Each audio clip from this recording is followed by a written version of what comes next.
Sign the papers or get out. My husband thought he won when I put ink to paper that night. He thought kicking me out of my own $6.6 million penthouse was the ultimate power move to save his failing company. He smirked as I packed my bags, convinced he had finally stripped me of everything. He had no idea that my signature did not just give him a house. It triggered a poison pill clause that would bankrupt him, his mother, and his entitlement-drunk sister in less than 24 hours. My name is Genevieve, 34 years old, and I have spent my entire marriage being treated like an accessory that lost its shine. To the outside world, I am a respected archivist, restoring centuries-old manuscripts for private collections.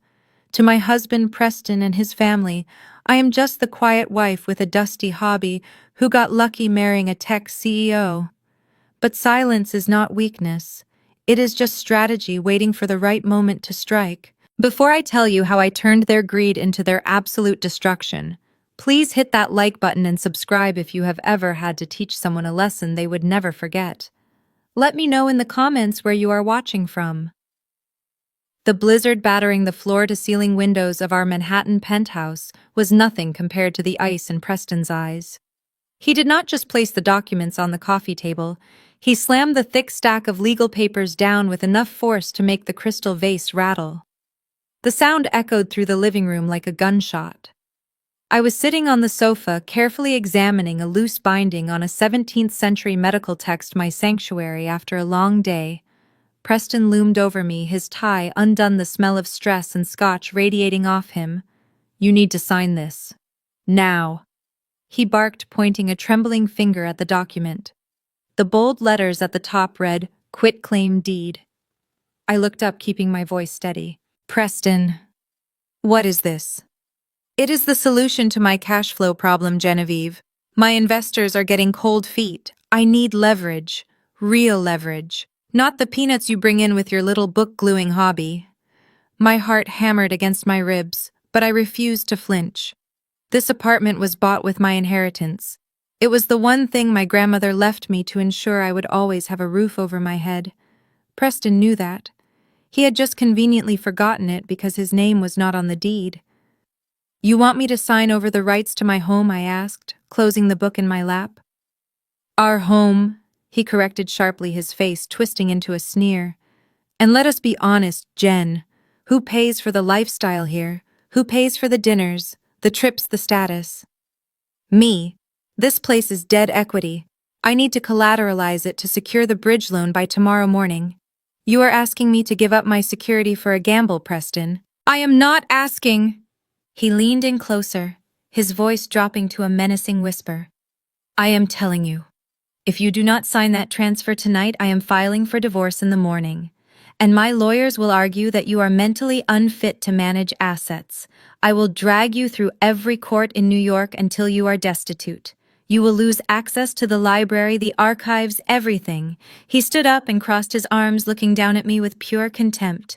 "So be a good little wife, sign the paper, or get out and see how far you get in this city without the Caldwell name."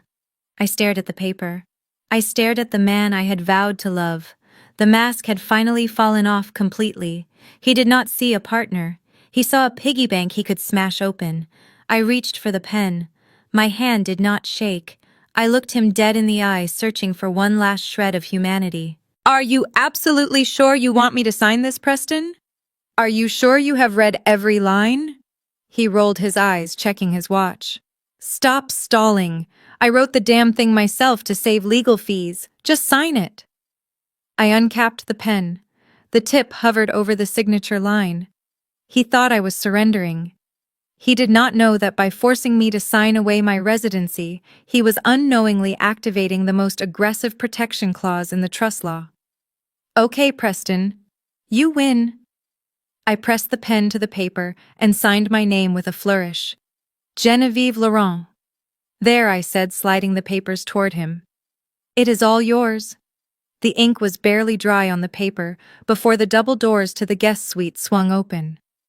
My mother-in-law Beatrice and my sister-in-law Camilla stepped out into the living room.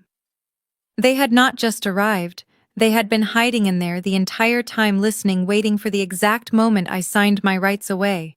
The betrayal was coordinated, a family affair designed to strip me bare. Beatrice did not even look at me. She walked straight to the floor-to-ceiling window, gazing out at the snow-covered Central Park, as if she had personally conquered the city.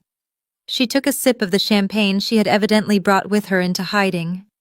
Finally, she sighed, her voice dripping with satisfaction. My son is the master of his own house. No more tiptoeing around this mousy little librarian. It is about time we brought some actual class back to the Caldwell name. Camilla did not waste time with speeches. She squealed and sprinted past me, heading straight for the master bedroom. I heard the distinct sound of my walk-in closet door being thrown open, followed by the clatter of hangers and the ripping of drawers. She emerged seconds later, draping my vintage Chanel tweed jacket over her shoulders and clutching a limited-edition Hermes clutch I had bought at an auction in Paris. God, this looks so much better on me. Camilla smirked, checking her reflection in the hallway mirror and posing for an imaginary camera. You never had the hips for it anyway, Genevieve. It was wasted on you. Besides, you won't need high fashion where you are going. I stood up, smoothing my skirt, watching them pick over my life like vultures on a fresh carcass. I wanted to scream. I wanted to tell Camilla that the bag she was holding was registered to the museum archives and taking it was a federal crime. But I stayed silent. Let them dig the hole deeper. Preston walked over to the entryway closet and kicked a small, battered carry-on suitcase toward me. It skidded across the marble floor and hit the toe of my shoe. You have 15 minutes, he said, checking his Rolex, a watch I had bought him for our 5th anniversary. And do not get any ideas about taking the valuables. You leave the jewelry, the designer clothes, and the electronics. Those are marital assets now to be liquidated. You take your toiletries and your rags. Anything that looks expensive stays here to pay for the debts you caused. Debts I caused. The audacity was almost impressive. I had fully funded our lifestyle for 5 years, while his fintech startup burned through cash like kindling. But I did not argue. I did not fight. I just looked at the small suitcase. It was perfect. It was exactly enough space for the only things that actually mattered, my tools and the evidence.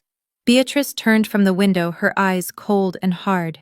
Make sure she leaves the keys to the Hamptons house too, Preston. I do not want her sneaking back in there to steal the silverware. I picked up the suitcase, fighting the urge to smile. She did not know that the Hamptons house was also held by the trust. By tomorrow morning, the digital locks would reset, barring them from entry forever. I will be out in 10, I said softly. Preston scoffed, turning his back on me to pour a drink for his mother. Good, because I have a real estate appraiser coming at 8 a.m., and I do not want the place smelling like your old books. I walked past the master bedroom where Beatrice was already rearranging the pillows to suit her taste. I went straight to my study. This room was the only place in the apartment that truly felt like mine. It smelled of vanilla and almonds, the distinct scent of aging paper that always calmed my nerves. But tonight there was no calm, only cold calculation. I did not open the wardrobe. I did not pack a single dress or a pair of shoes. Let them keep the fabric. I was taking the power. I opened the safe behind the desk. Inside was my set of Japanese restoration knives, my agate burnishers, and a sleek black leather binder. That binder contained the original incorporation documents of the Laurent Preservation LLC. It was the detonator to the bomb they had just armed. I carefully wrapped a 16th century prayer book in archival tissue. It was a project I was halfway through restoring for the National Museum. Suddenly the door banged open. Camilla stood there, a glass of red wine dangerously close to spilling. She marched over and snatched the book from my hands before I could secure it. Her nails dug into the fragile leather binding. Seriously, Genevieve, she sneered, looking at the worn cover with disgust. You are taking this garbage, Preston said. To take your personal effects, not this flea market junk. We are going to turn this room into a yoga studio, so you are actually doing us a favor by clearing out this trash. She raised the book as if to toss it into the hallway pile. My reaction was instinctual. I did not just reach for it, I lunged. I grabbed her wrist with a grip strengthened by years of binding heavy manuscripts. I twisted hard. Camilla yelped, dropping the book onto the desk and stumbling back onto the Persian rug. She looked at me in shock, clutching her wrist, her wine sloshing onto her dress. "Do not ever touch history with your filthy hands," I said, my voice dropping to a register they had never heard before. "Stick to stealing purses, Camilla.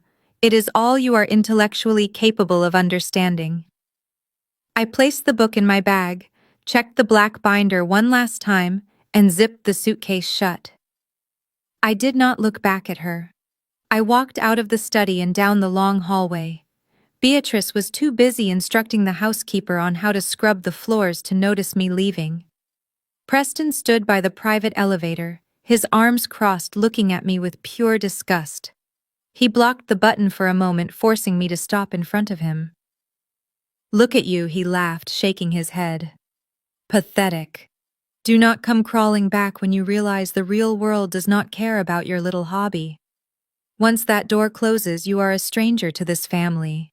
I stepped into the elevator and pressed the button for the lobby. I adjusted the handle of my suitcase.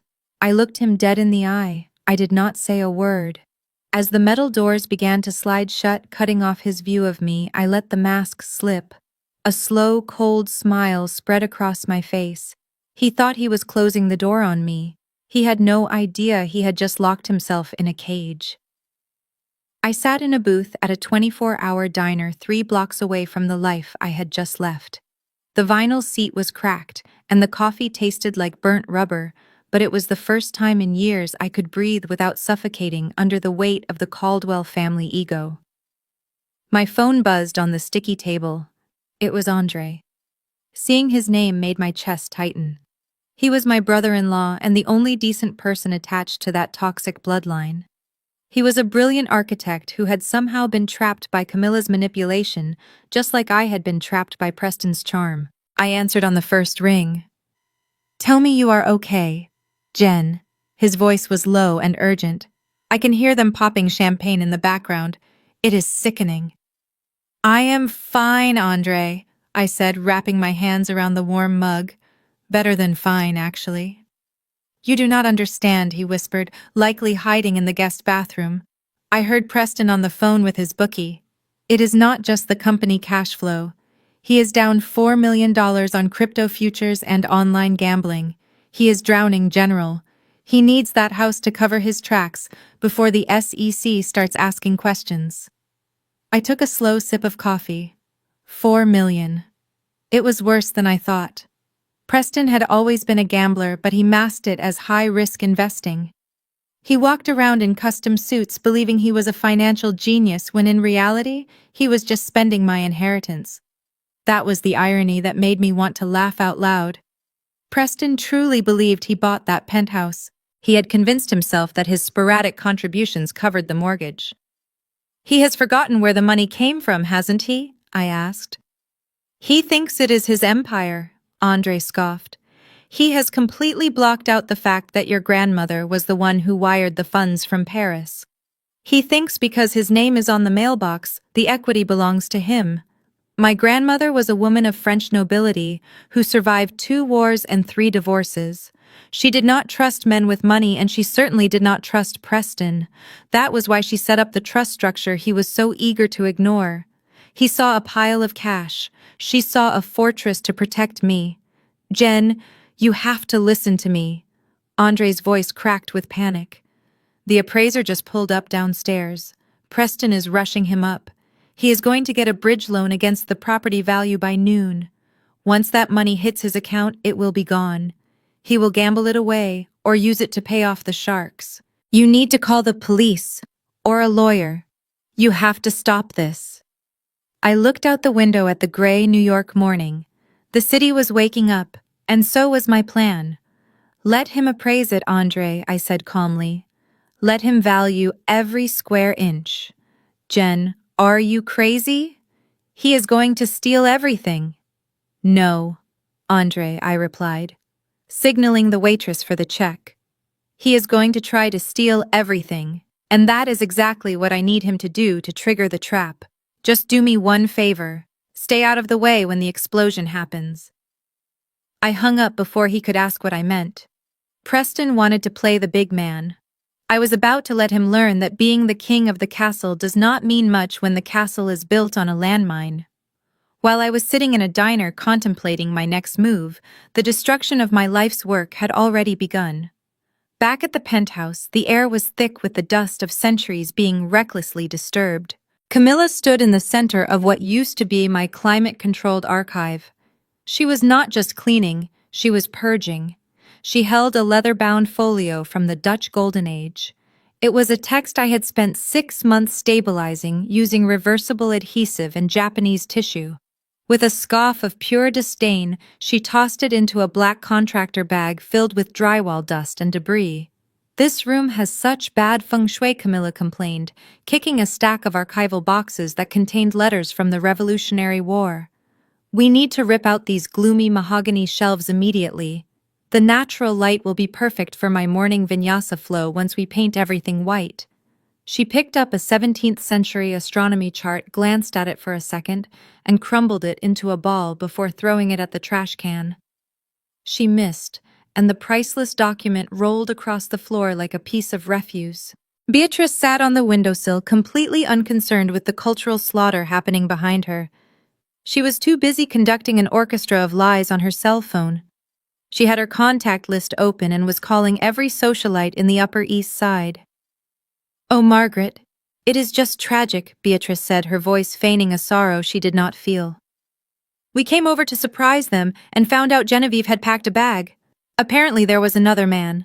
A bartender, I think. Can you imagine? After everything Preston gave her. The poor boy is absolutely devastated, but we are holding up as a family." She paused to take a sip of coffee, checking her reflection in the glass. "Anyway, now that she is gone, we are finally going to remodel.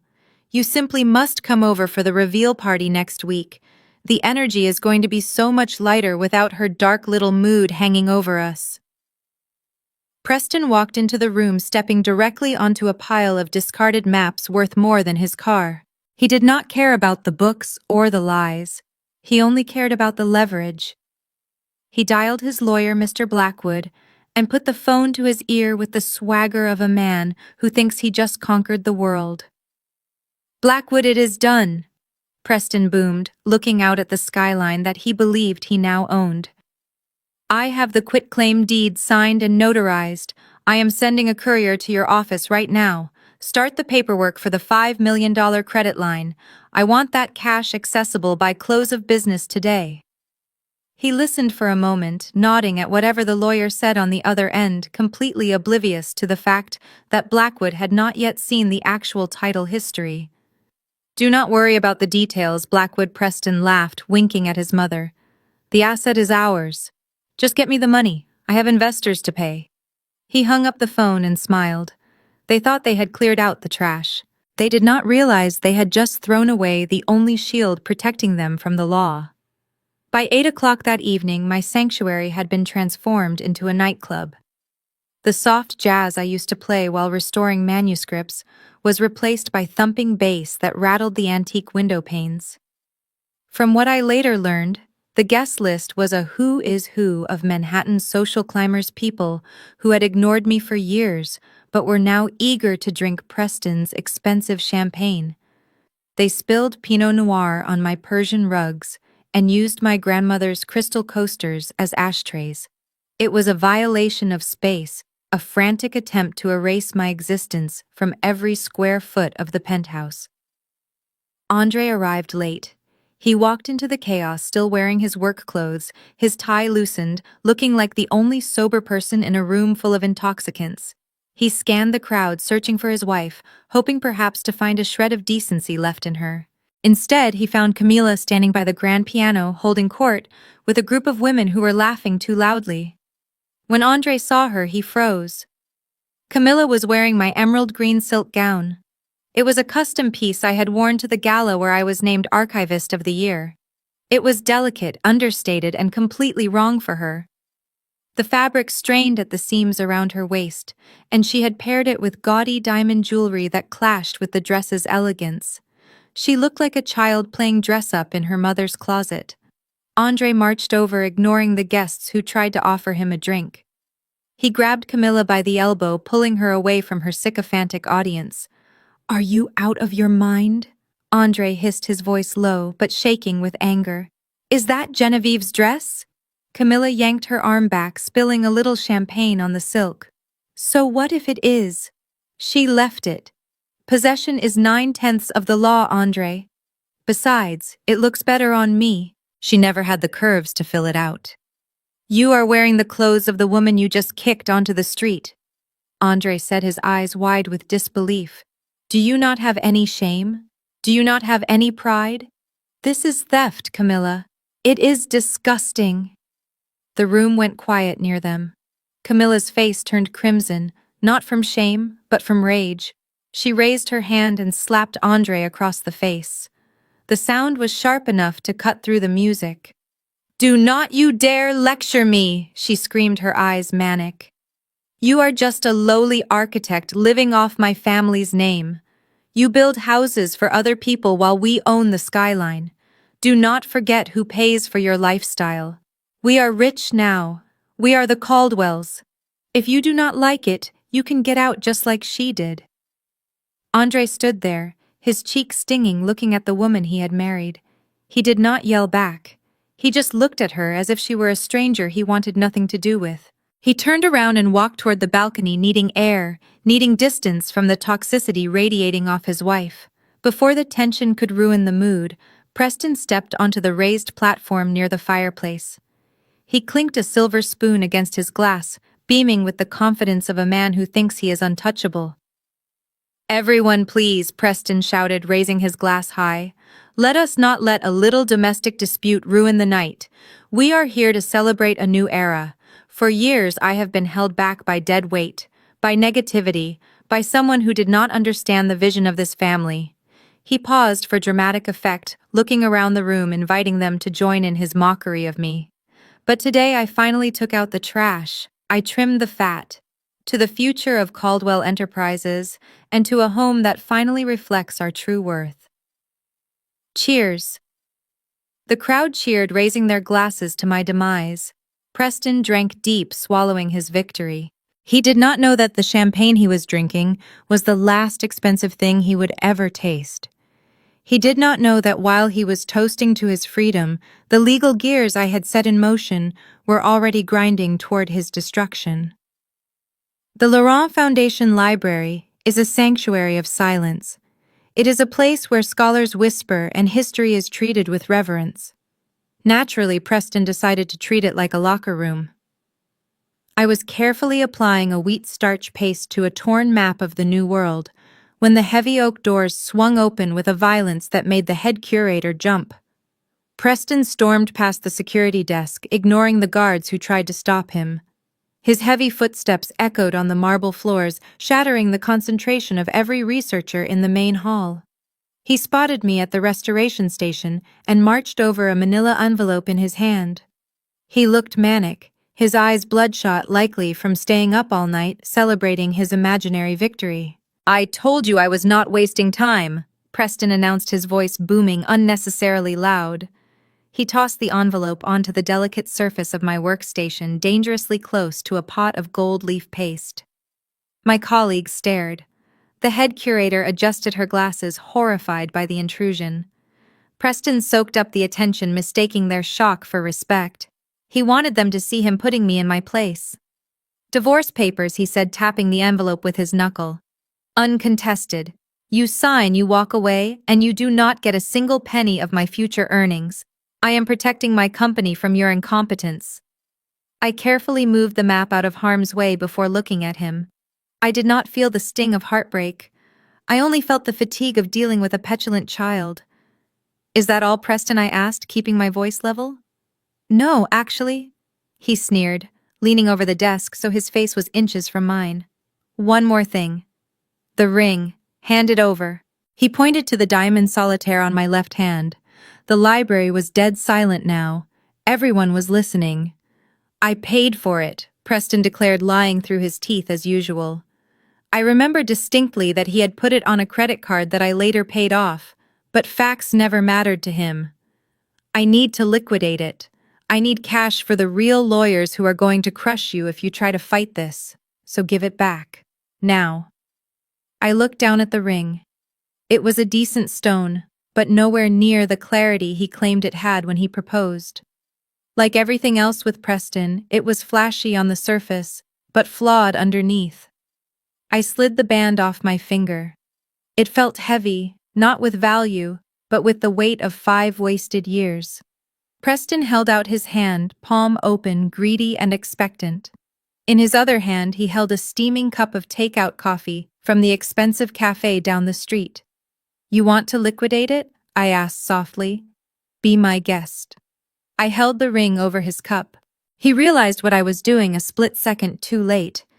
I let go. The ring hit the dark, scalding liquid with a satisfying splash. Hot coffee sprayed up onto his white cuff and his wrist. Preston yelped, jumping back and nearly dropping the cup. "You crazy witch!" "Careful," I said, picking up my brush and returning to the map without looking at him. "Try not to burn yourself getting it out." Although, honestly, Preston, the resale value of that ring will not even cover the interest on the debt you are drowning in. You should probably run along to the bank now. I hear they have a very strict policy about closing time. While Preston was likely still icing his scalded wrist, his sister was busy committing a federal crime back at the apartment. Camilla had spent the afternoon tearing through the back of the storage closet, convinced I had hidden cash or jewelry behind the walls. She did not find money.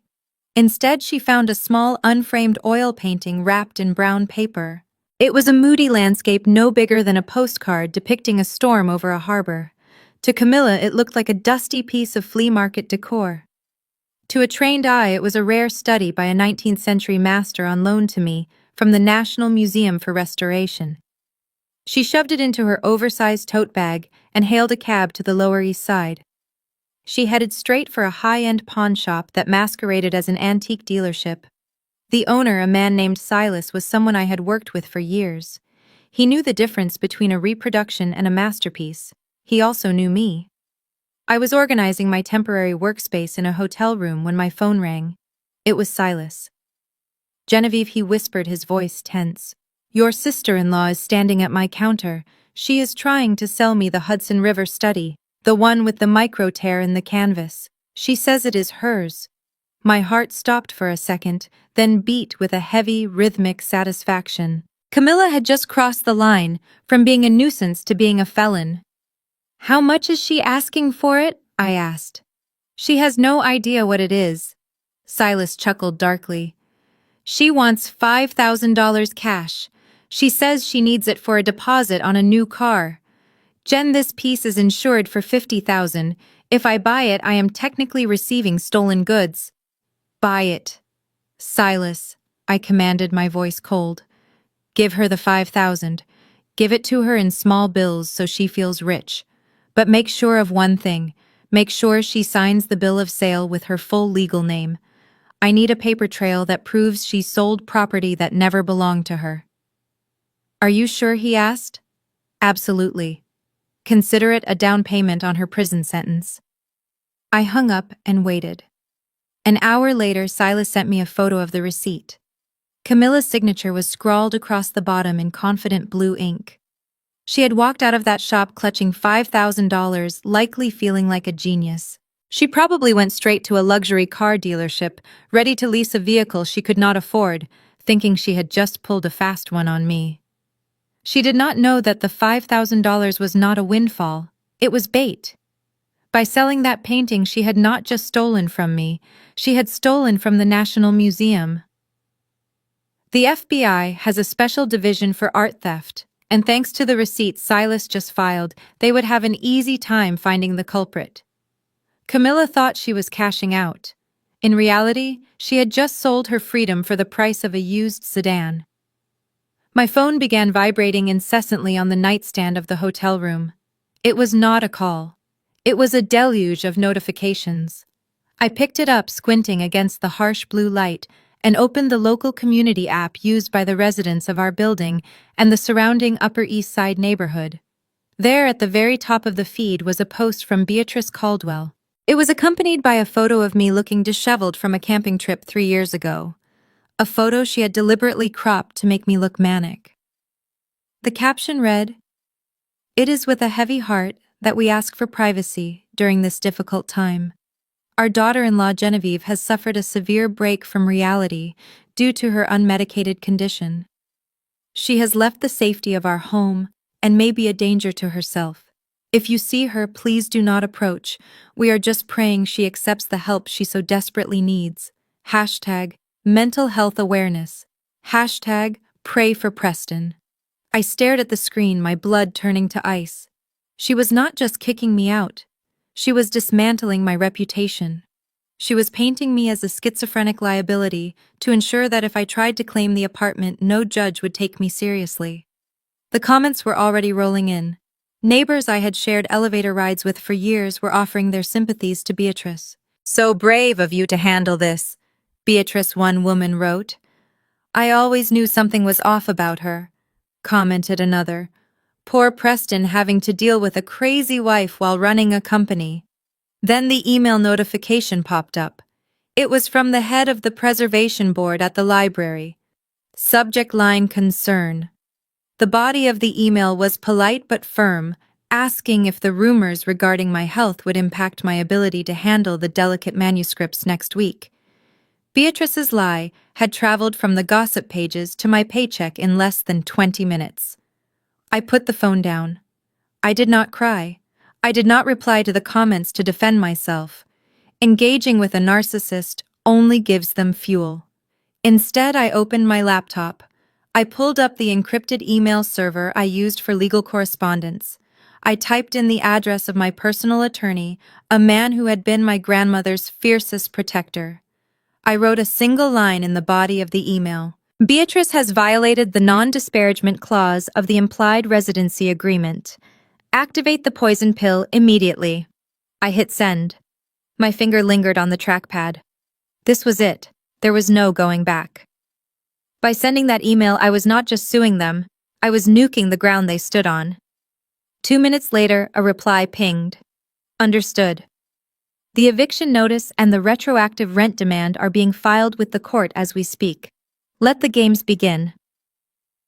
I closed the laptop and walked to the window. I looked out at the city lights. Beatrice thought she had destroyed me with a Facebook post. She did not realize she had just handed me the match to burn her entire world down. The showroom smelled of handcrafted Italian leather and unearned confidence.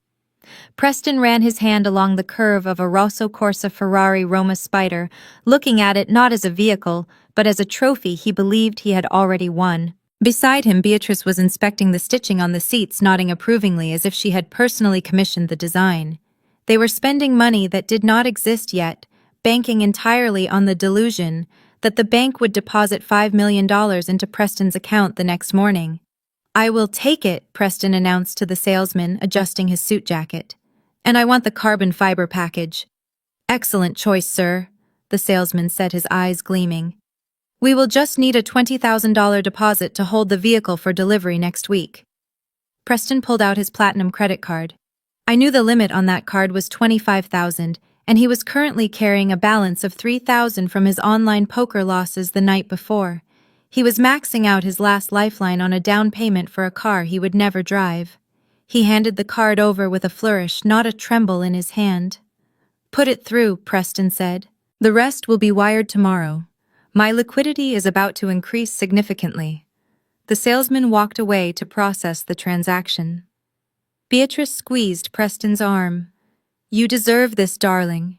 You have worked so hard dealing with that woman. It is time you treated yourself to something that actually has class." Preston's phone buzzed in his pocket. He pulled it out, frowning, when he saw the notification from the building concierge complaining about the smell of stale champagne and garbage in the penthouse hallway. The cleaning service had not arrived. His face darkened. He dialed my number, stepping away from his mother to scream at me. I answered on the second ring, sitting comfortably in my lawyer's office, watching the final seal being placed on the eviction notice. "What did you do with the maid?" Preston barked, skipping a greeting. "The apartment is a disaster. There are glasses everywhere and the cleaning crew did not show up. Did you forget to schedule them? I smiled at the phone. He actually expected me to manage his household from a hotel room after he had thrown me out. The level of incompetence was staggering. I did not forget anything, Preston, I said calmly. I cancelled the contract.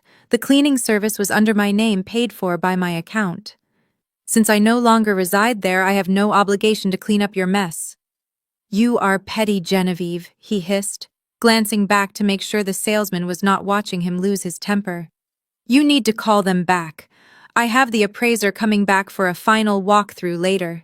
If the place looks like a frat house, it reflects poorly on the valuation. Fix it. I am not your secretary anymore, Preston, and I am certainly not your maid. You wanted to be the master of the house. Then pick up a broom. The salesman returned, handing Preston the receipt and the card. Approved, sir. Preston snatched the card back, feeling a surge of adrenaline. He felt invincible again. He put the phone back to his ear, his voice dripping with venom. Fine. I will hire a better service, one that costs double. And I will send the bill to your lawyer. You are going to regret playing these games with me, Jen. I am holding the keys to the kingdom now. Enjoy the view from the top. Preston, I said, my voice dropping to a whisper. Enjoy it today, because the fall is going to be very long and very painful. I hung up before he could respond. He pocketed his phone, turned to his mother, and smiled, completely unaware that he had just bought a Ferrari with money that was about to vanish into thin air. I was sitting in the corner of the hotel lobby, reviewing the final draft of the eviction notice on my tablet when Andre walked in. He looked like a ghost. His usually immaculate suit was wrinkled, and there were dark circles under his eyes that spoke of sleepless nights and moral wars being fought in his head. He did not wave. He just walked straight to my table and sat down heavily across from me, looking over his shoulder as if he expected Beatrice to pop out from behind a potted plant. Without a word, he slid a hand across the marble table. When he lifted it, a single brass key lay on the coaster. Camilla thinks she collected every set, Andre said, his voice raspy. She forgot that I designed the service entrance security protocol.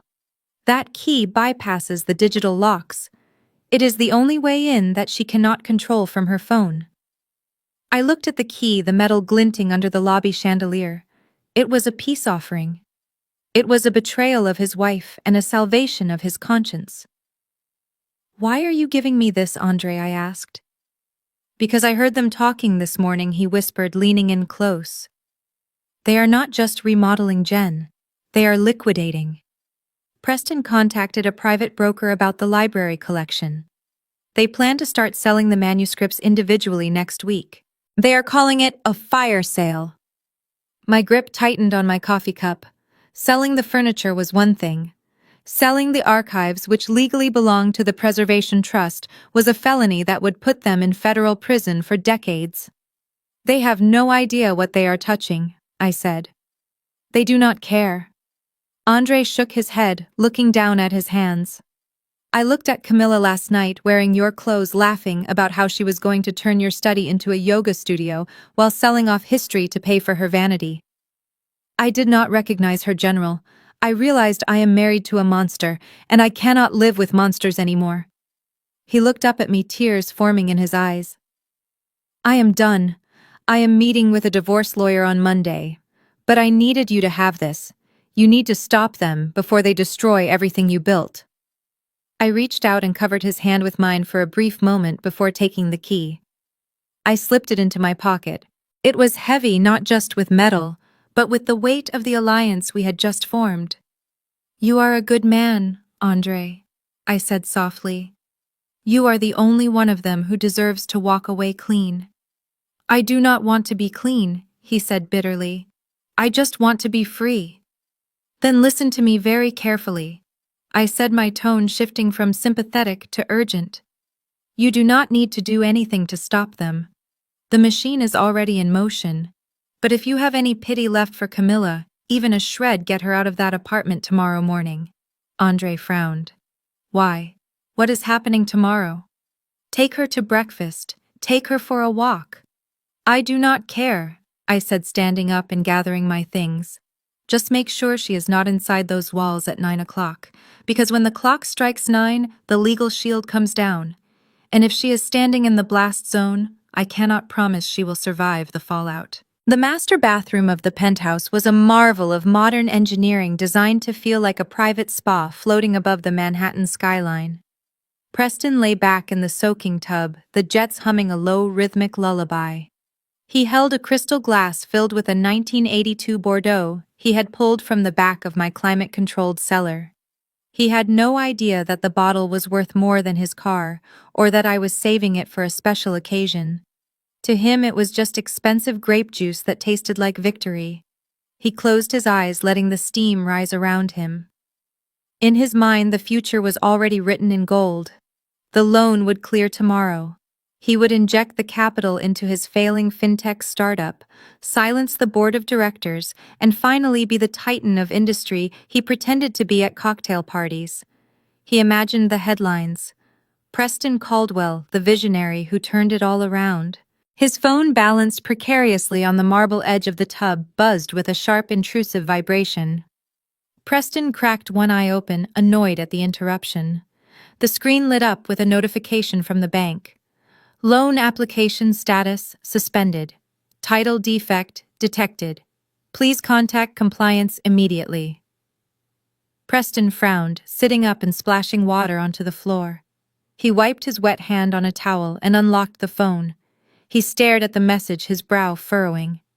Suspended, he muttered to the empty room. What kind of incompetent algorithm is this? He tapped the screen aggressively, refreshing the banking app. It showed the same error. He tossed the phone onto the pile of fluffy towels, splashing more wine into his glass.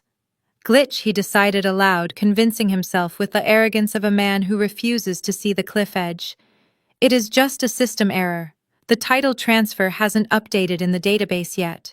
I will scream at the branch manager in the morning until he overrides it. He leaned back, closing his eyes again. He did not call the bank. He did not check his email. He simply decided that reality was wrong and he was right. He took another sip of the stolen wine, letting the warm buzz lull him back into his fantasy. Across town, in a high-rise office building where the lights never turned off, the atmosphere was far less relaxing. Mr. Blackwood, Preston's attorney, was working late trying to salvage another one of Preston's messy contracts. The office was silent save for the rhythmic, mechanical whir of the high-speed fax machine in the corner. It started with a single page, then another, then another. Blackwood looked up from his desk, rubbing his tired eyes. In 2024, nobody used fax machines unless they wanted to send a message that could not be ignored, deleted, or filtered into a spam folder. It was a statement of legal aggression. He walked over to the machine. The paper tray was filling up rapidly. He picked up the cover sheet. The letterhead was embossed and heavy. The sender was not a divorce lawyer. It was the premier litigation firm representing the Laurent Preservation Trust.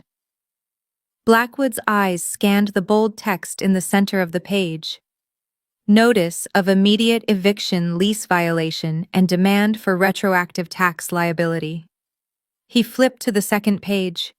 His face usually flushed with the confidence of a shark drained of all color.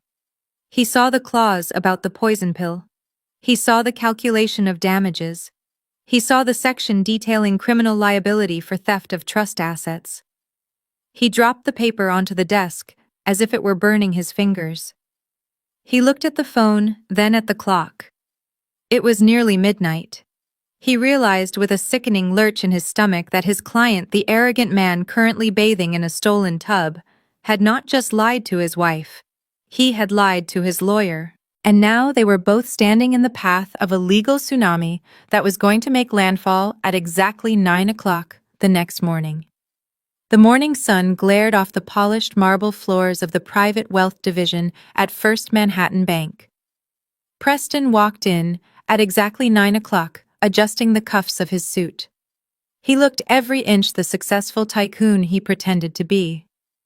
He breezed past the assistant, ignoring her attempt to check him in, and marched straight toward the glass-walled office of the branch manager, Mr. Henderson. In Preston's mind, the money was already in his account. He was just there to sign the receipt. He pushed the door open without knocking, a confident smile plastered on his face. "Good morning, Henderson," Preston announced, tossing his leather portfolio onto the mahogany desk. "Let us make this quick.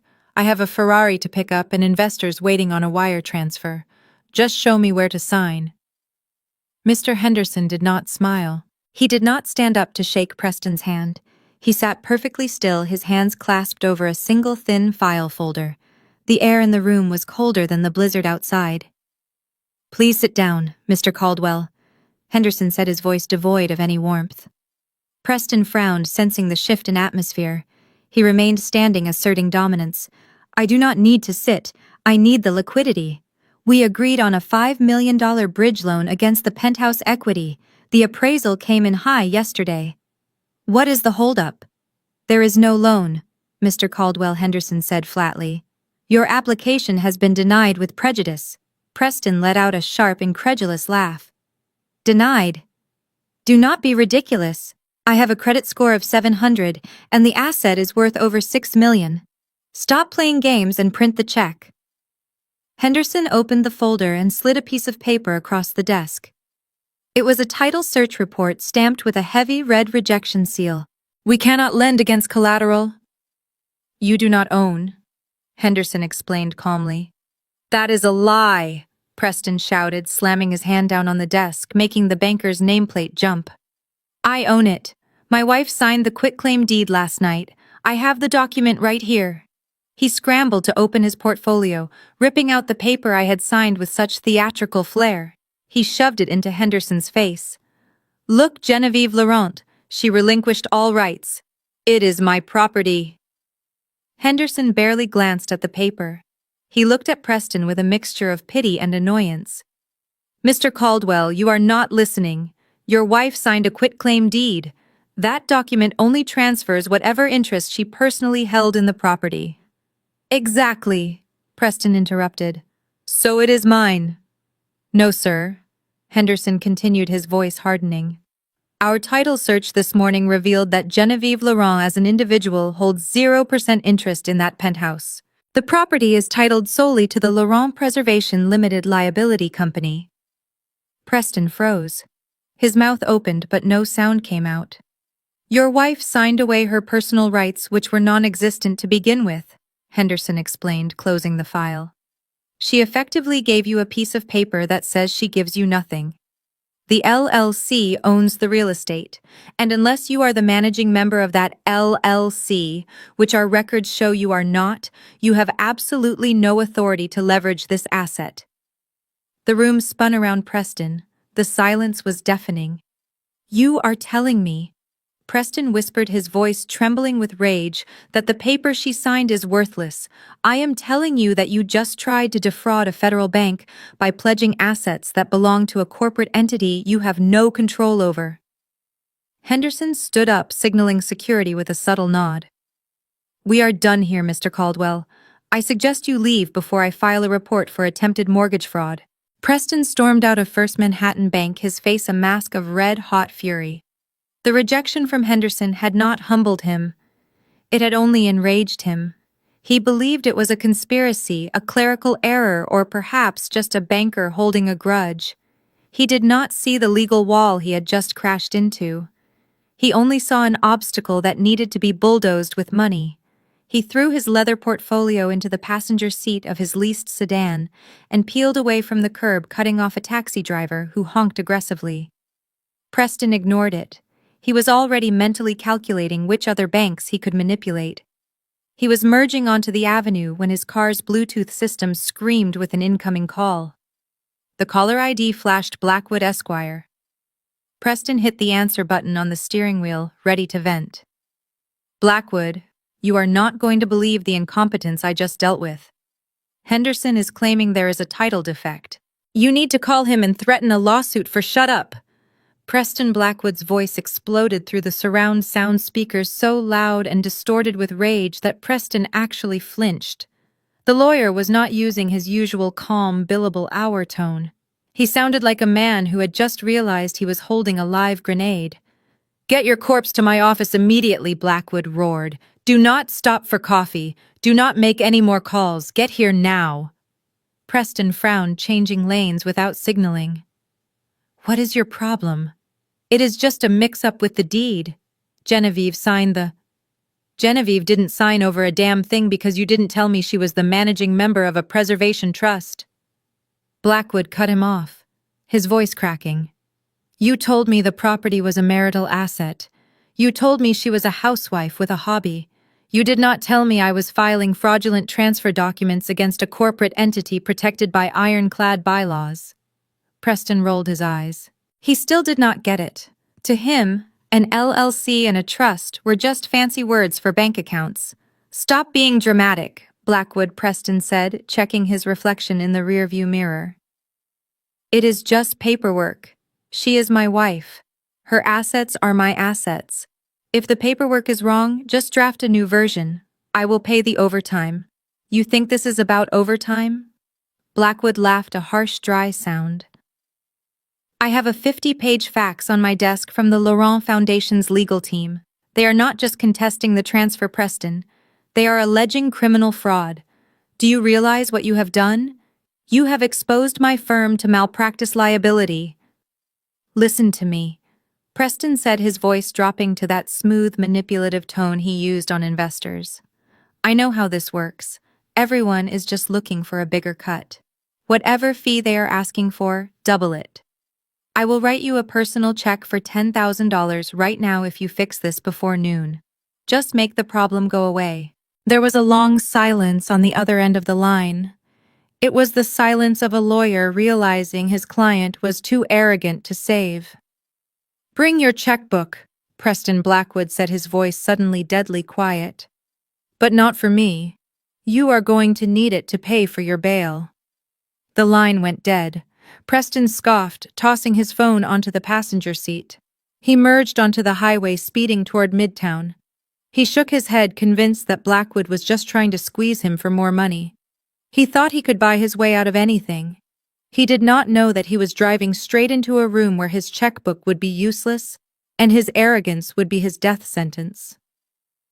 Preston walked into the law offices of Blackwood and Associates with his checkbook in hand, ready to buy his way out of what he still considered a minor administrative annoyance. He did not notice that the receptionist refused to make eye contact with him, or that the junior associates were whispering as he passed. He pushed open the heavy oak doors to Blackwood's private office, a confident smile plastered on his face.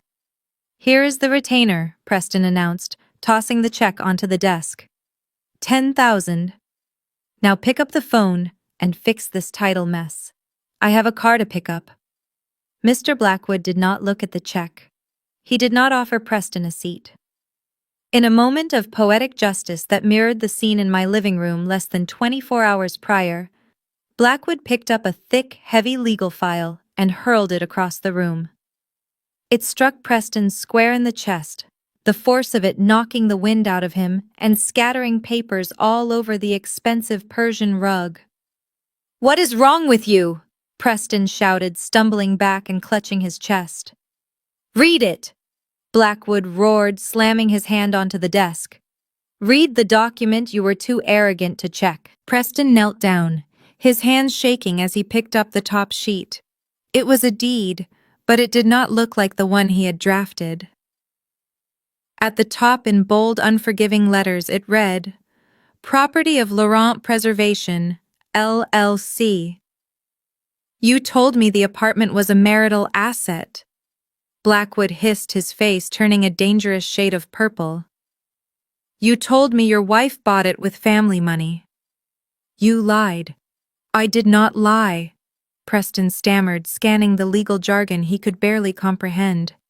"She said it was her inheritance." "It is her inheritance, you moron," Blackwood yelled. "But she does not own the bricks and mortar. The Laurent Preservation LLC owns it." Genevieve was merely the designated caretaker and archivist. Her residency there was a condition of her employment by the trust. Preston stood up, the paper crumpling in his fist. "So what? I am her husband. That makes me a resident too." Blackwood laughed, a cold, dry sound that echoed off the walls. No, Preston. That made you a guest. A guest whose right to remain on the premises was entirely dependent on the caretaker living there. The lawyer walked around the desk, invading Preston's personal space. When you forced her to sign that quitclaim deed, you thought you were taking title. You were not. You were forcing the caretaker to resign. You handed the trust documented proof that the unit is no longer occupied by their employee. Do you understand what you did? Preston stared at him blankly, his brain unable to process the magnitude of his error. You triggered a breach of contract, Blackwood explained, spelling it out like he was talking to a toddler. The moment Genevieve left the building, the apartment ceased to be a residence. It reverted to its primary classification: commercial storage for historical artifacts. Blackwood pointed a trembling finger at the door. You do not own that house, Preston.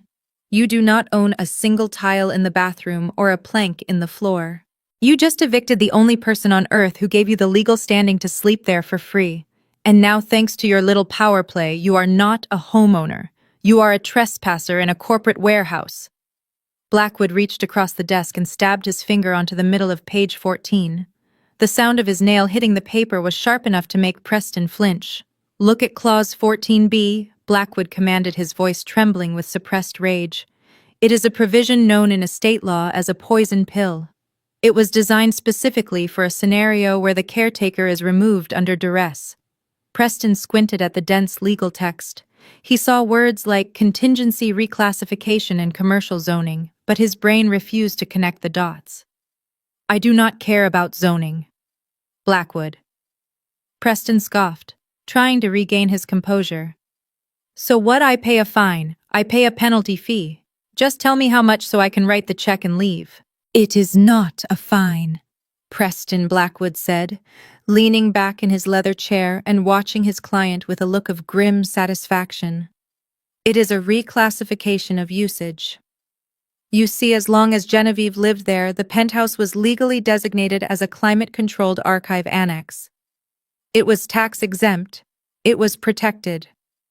Her presence there as the chief archivist was the only thing keeping that designation active. The lawyer paused, letting the silence hang in the air for a moment before delivering the blow. But last night, when you forced her to sign a document stating she had vacated the premises, you automatically triggered a status change. The apartment is no longer a preservation site. It has reverted to its secondary zoning status, high-density commercial real estate. Preston shifted in his seat, a cold sweat breaking out on his forehead. And what does that mean for me? It means, Blackwood said, tapping the paper again, that you are no longer living in your wife's apartment. You are currently squatting in a commercial warehouse owned by a limited liability company. And according to the bylaws you just activated, any unauthorized occupant remaining on the premises after the caretaker departs is subject to the standard commercial lease rate for that zip code. Preston waved his hand dismissively. Fine, so I pay rent. What is it, $5,000 a month? I can handle that. Blackwood let out a dark, humorless laugh. He picked up a calculator and started punching in numbers, the clicking sound echoing in the silent office. This is a 6,000-square-foot penthouse overlooking Central Park in a commercial zone, Preston. The fair market value is $45,000 a month. Preston's jaw dropped. $45,000? That is insanity. Wait, Blackwood interrupted, holding up a hand. I am not finished. Since you were never listed on the preservation contract as an employee, and you have been living there for 5 years, the clause dictates that your occupancy has been unauthorized since day one. The rent is retroactive. The blood drained from Preston's face. He looked at the calculator. He looked at the lawyer. Retroactive, he whispered. Yes, Blackwood said, turning the calculator around so Preston could see the screen. You owe the Laurent Preservation, LLC, 5 years of back rent at the commercial rate, plus interest. You do not just owe a penalty, Preston. You owe a debt that is going to swallow you whole. The office door opened with a soft, ominous click, and a man who looked like he had never smiled in his life walked in. This was Blackwood's senior forensic accountant. He did not say a word. He simply placed a single sheet of paper on the mahogany desk right next to Preston's trembling hand. The paper was not a contract. It was an invoice. It was a breakdown of costs so detailed and so devastating that it sucked the oxygen right out of the room. Preston looked down. His eyes scanned the rows of numbers. Base rent for 60 months at the commercial rate of $45,000 a month totaled nearly $2.7 million alone. Then came the late fees compounded daily. Then the legal administrative penalties for unauthorized commercial usage. The number at the bottom of the page was bolded and circled in red ink. $3,200,000. Preston made a sound that was half laugh, half choke. He looked up at Blackwood, his face pale and slick with sweat. He pointed a shaking finger at the paper. "This is a joke, right?" Preston stammered, his voice rising in pitch. "I do not have $3 million in liquid cash. My entire net worth is tied up in the company and the crypto market. You know that I cannot pay this." "Then you will be insolvent by the end of the week," the accountant said, speaking for the first time. His voice was as dry as the paper he had printed. "No!" Preston screamed, slamming his fist onto the invoice, crumbling the corners. "This is illegal. We are married. In the state of New York, assets acquired during marriage are community property. That apartment, the equity, the trust, it is all marital assets. If I owe rent, I owe it to myself." He stood up, pacing frantically, trying to use the same bullying tactics he used in boardrooms. "I will sue her for half of that, LLC. I will dissolve the trust. I am her husband. What is hers is mine." Blackwood sighed, removing his glasses and rubbing the bridge of his nose. He looked at Preston with the exhaustion of a man who realizes he is defending a fool. "Sit down, Preston," Blackwood commanded, his voice cutting through the panic. "And listen to me very closely, because I am only going to explain this once." Preston stopped pacing, breathing heavily. "You are operating under the delusion that marrying a rich woman automatically makes you rich," Blackwood said coldly. "But Genevieve's grandmother was smarter than you. She set up a dynasty trust. The assets within it, the apartment, the collection, the cash were inherited. In the United States, inherited property that is kept separate and never commingled with marital funds is never considered community property." Blackwood leaned forward, his eyes locking onto Preston's. "You never paid the mortgage, you never paid the taxes, you never put your name on the deed, therefore you have zero claim to the asset. But by living there and using it for your business meetings, you created a tax liability. And that is the worst part, Preston. The Laurent LLC is a tax-exempt entity. By turning it into your personal bachelor pad, you violated their tax status.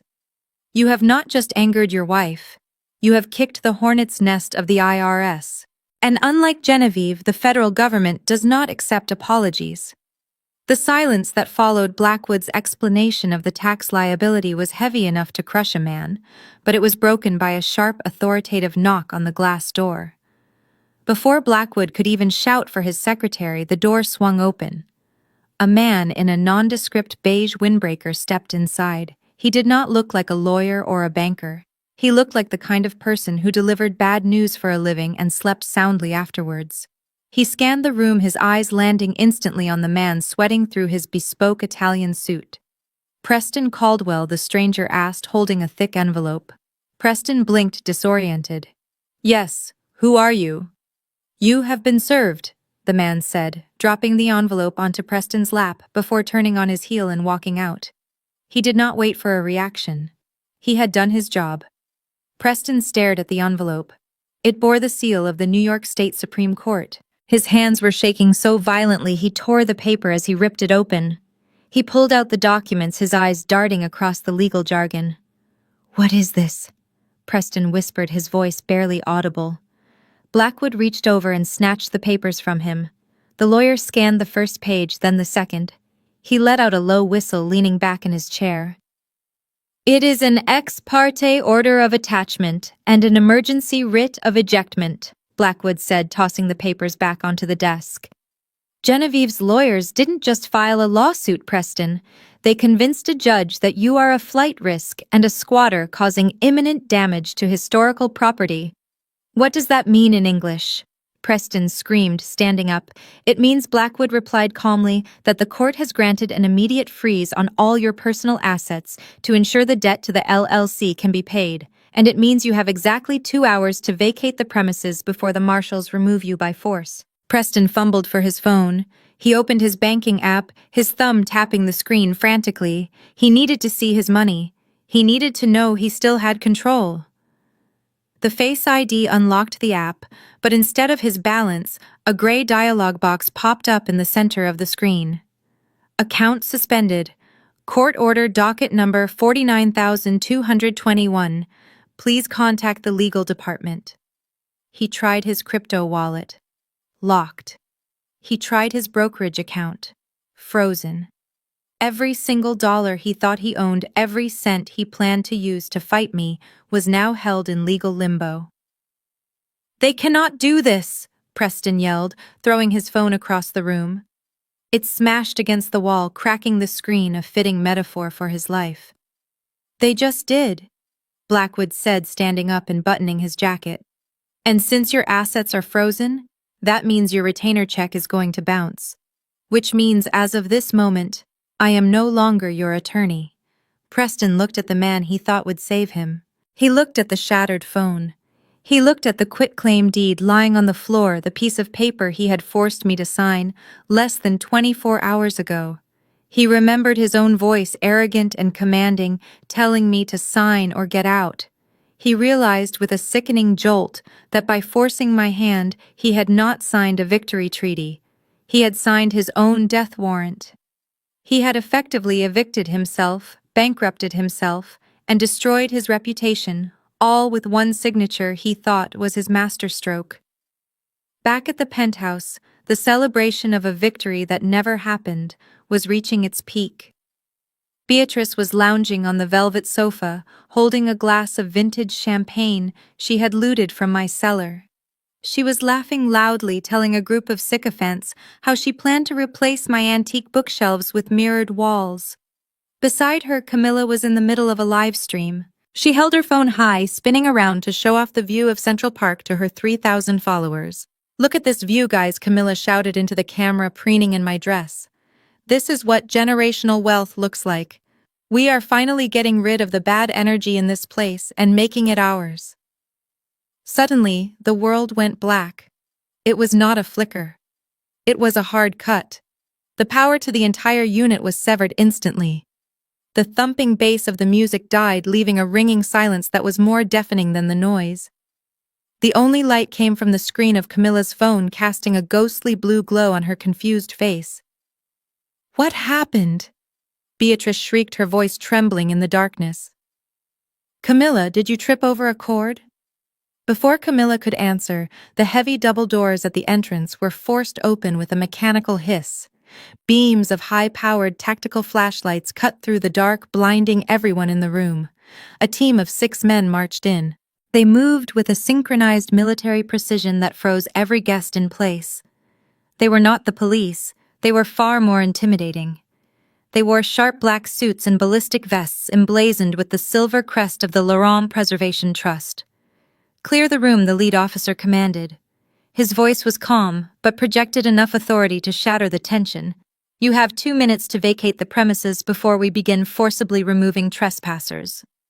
The guests did not need to be told twice. Socialites and hangers-on scrambled for the exit, tripping over each other in the dark to escape the raid. Beatrice stood up, knocking over her champagne glass. "Who do you think you are?" she screamed, trying to summon her usual entitlement. "This is my son's house. I will have you arrested for breaking and entering." The lead officer ignored her completely, signaling his men to secure the perimeter. He walked straight toward Camilla, who was still holding her phone, pointing the camera at him in a desperate attempt to use social media as a shield. "You are live streaming a crime scene, Miss Caldwell. the officer said, stepping into her personal space. "I suggest you turn that off." Camilla lowered the phone, her face twisting into a snarl. "Get out of my house. My brother owns this building. You are the ones breaking the law." The officer looked down at her with cold indifference. He pulled a folded court order from his jacket pocket and held it up to the light. "This is not a house," the officer replied, his voice cutting through her hysteria. "This is a secure commercial archive under the protection of the Laurent Trust. You are currently committing federal trespassing on a designated historical site. You have exactly 60 seconds to step into the hallway, or you will be carried out in zip ties." Preston abandoned his leased sedan in the middle of Fifth Avenue, leaving the driver's side door wide open as horns blared behind him. He did not care about traffic laws or the tow truck that would inevitably come. He only cared about the spectacle unfolding on the sidewalk in front of the building he claimed to own. It was a scene of absolute chaos, a mirror image of the cruelty he had inflicted on me the night before, but amplified by a magnitude of 10. The sidewalk was not clear. It was littered with the detritus of his ego. His custom leather recliner was upside down in a pile of gray slush. His collection of limited edition sneakers had been dumped out of a bin and were currently soaking up the melting snow. His golf clubs, which he treated better than he ever treated me, were scattered across the pavement like broken twigs. Standing amidst the wreckage of his life were Beatrice and Camilla. Beatrice was shivering in her fur coat, clutching a half-empty bottle of warm champagne, her mascara running down her face in dark, tragic streaks. Camilla was screaming at a doorman who was studiously ignoring her, holding her phone up as if recording the injustice would somehow reverse it. Preston sprinted toward them, his face purple with exertion and rage. When he saw the team of private security guards blocking the gold-plated revolving doors, something inside him finally snapped. These were not police officers. To him, they were just hired muscles standing between a king and his castle. "Get out of my way!" Preston screamed, not breaking his stride. He lunged at the lead officer, swinging a wild, uncoordinated fist aimed at the man's jaw. It was a pathetic display of physical aggression from a man who had never been in a fight in his life. The security officer, a man who looked like he was carved out of granite, did not even blink. He sidestepped Preston's clumsy haymaker with practicing ease.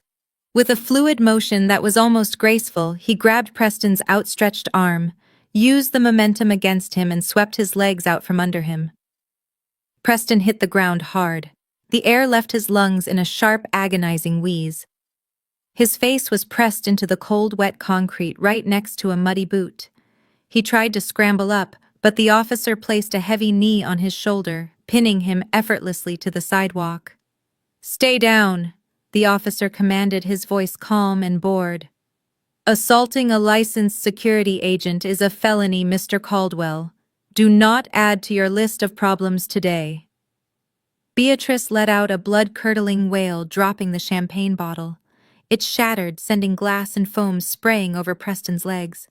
"My baby. They are killing him. Help, someone help." Beatrice shrieked, looking around for an audience, but the pedestrians were just walking by, actively avoiding the drama of a rich family imploding on the street. Preston stopped struggling. The cold from the snow was seeping through his expensive suit, chilling him to the bone. He lay there, gasping for air, staring sideways at the gutter. He realized that the wet asphalt felt exactly as cold and unforgiving as the night he had forced me out. The only difference was that I had walked away with my dignity intact. He was lying in the dirt, pinned down by the consequences of his own arrogance. As the security team forced the revolving doors to spin, expelling the last of the Caldwell clan onto the freezing pavement, Camilla stumbled out in her stolen heels. She looked like a wreck. Her makeup was smeared, her hair was windblown, and she was clutching her phone like a talisman that had lost its magic. She spotted Andre standing near the curb, illuminated by the flashing hazard lights of the security vehicles. A look of desperate relief washed over her face. She truly believed he was there to rescue her, to use his knowledge of the building to argue some technicality that would let them back inside. "Andre," she screamed, shoving past a stunned doorman to get to him. "Thank God. Tell these Neanderthals who we are. Tell them they cannot evict a tenant without 30 days' notice. They just assaulted Preston. You have to sue them." She grabbed the lapels of his coat, trying to shake him into action, but Andre stood like a statue. He did not hug her back. He did not look angry at the guards. He gently but firmly peeled her fingers off his coat and took a step back, putting a definitive distance between them. "I am not suing anyone, Camilla," Andre said, his voice flat and devoid of the warmth she was used to. "I am here to deliver this." He reached into his inner pocket and pulled out a thick, folded document. Camilla froze. She stared at the paper, expecting an injunction against the eviction. Instead, she saw the bold heading at the top: "Petition for dissolution of marriage." "What is this?" she whispered, her hands trembling in the cold. "It is over," Andre said, looking at her with a mixture of pity and disgust. "I told you yesterday to get out. I gave you a chance to leave with dignity. Instead, you chose to break federal laws and livestream your own crime." "No! Andre! Baby, listen!" Camilla stammered, trying to grab his hand again. "We can fix this. Preston will fix this. We just need to—" "Preston is currently handcuffed to a fire hydrant." Andre cut her off, gesturing to where her brother was groaning in the slush. "I am a licensed architect, Camilla. My reputation is built on trust and stability. I cannot have my name attached to a family of grifters and squatters. I will not let you drag my career down into the gutter with you." He stepped closer, delivering the final blow that would shatter her completely. "I have also filed for emergency full custody of our daughter. The judge has already seen the video of you neglecting her to sell stolen art. You are unfit, Camilla. You have no home, no income, and as of tonight, no husband." Camilla's knees gave out. She collapsed onto the wet sidewalk, the divorce papers fluttering down next to her like snow. She looked up at him, gasping for air, realizing that the walls she had helped build were not protecting her. They were crushing her. Andre turned his back on her, signaling a waiting taxi. He did not look back as she screamed his name. He got into the car and drove away, leaving her surrounded by her brother's broken golf clubs and the shattered remains of her delusions. For the first time in her life, Camilla Caldwell was exactly what she had always called me: homeless, alone, and completely irrelevant. The flashing blue and red lights of the New York Police Department reflected off the wet pavement, mixing with the harsh white floodlights of the security team to create a kaleidoscope of chaos. To Beatrice, those sirens sounded like salvation. She wiped her eyes, smearing mascara across her cheeks, and pointed a trembling finger at the private security guards standing like sentinels at the entrance. "Thank God you are here!" she screamed at the approaching officers, her voice shrill with hysteria. "These men are criminals. They assaulted my son. They threw us out of our own home. I want them all arrested immediately." Two uniformed officers stepped out of the lead cruiser, followed by a man in a long trench coat who looked like he had seen every scam New York had to offer. Detective Miller did not even glance at the security team. He walked straight past Beatrice, ignoring her demands, and stopped directly in front of Preston, who was still sitting in the slush, nursing his bruised ego. "Preston Caldwell." Detective Miller asked, his voice gravelly and devoid of sympathy. Preston scrambled to his feet, trying to regain a shred of dignity despite his soaked suit. "Yes, that is me," Preston said, straightening his tie. "Officer, I want to file charges against the Laurent Trust for assault and illegal eviction." "You have the right to remain silent," Miller interrupted, pulling a pair of heavy steel handcuffs from his belt. "Anything you say can and will be used against you in a court of law." Preston froze. The cold metal clicked around his right wrist before his brain could process what was happening. Beatrice gasped, covering her mouth with her hands. "What are you doing?" Preston stammered, pulling away. "You are arresting the wrong person. I am the victim here. You are under arrest for grand larceny in the first degree and trafficking of stolen cultural property," Miller stated, spinning Preston around to cuff his other hand. Trafficking Preston shouted, his face pressed against the hood of the police cruiser. I have never stolen anything in my life. We have a receipt from a pawn shop in the Lower East Side for a 19th century oil study belonging to the National Museum Miller, explained calmly. The seller was a member of your household.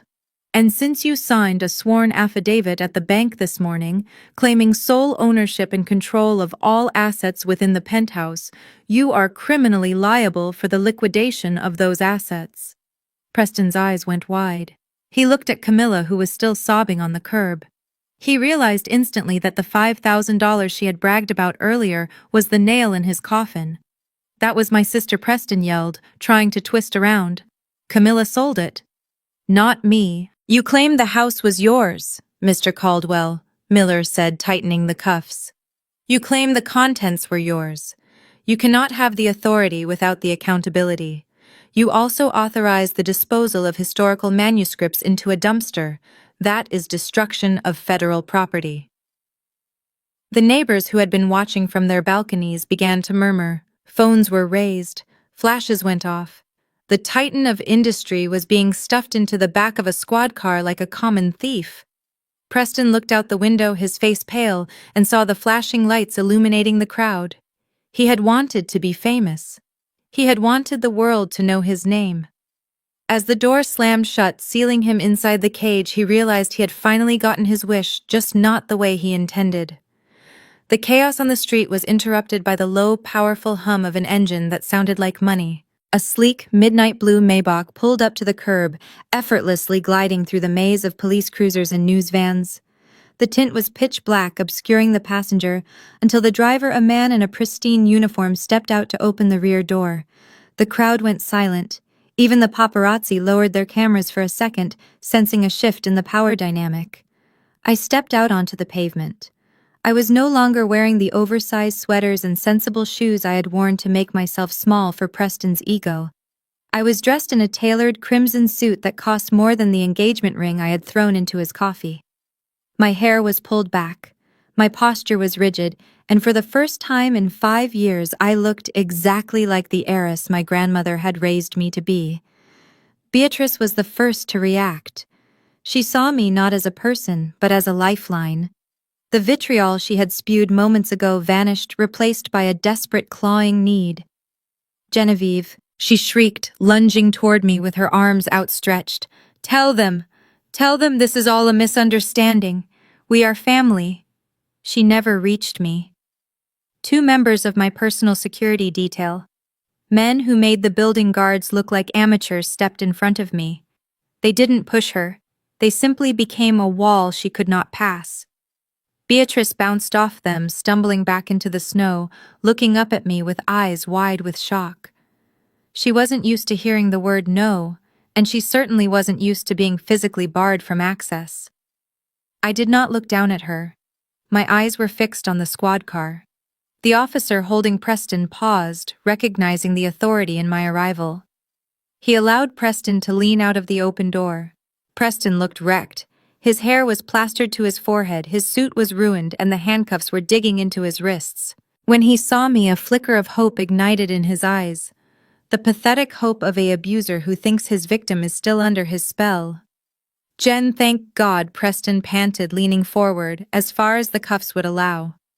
Baby, tell them. Tell them I have permission. Tell them we are married. You can't let them take me to jail. We are husband and wife. I walked closer, stopping just out of spitting distance.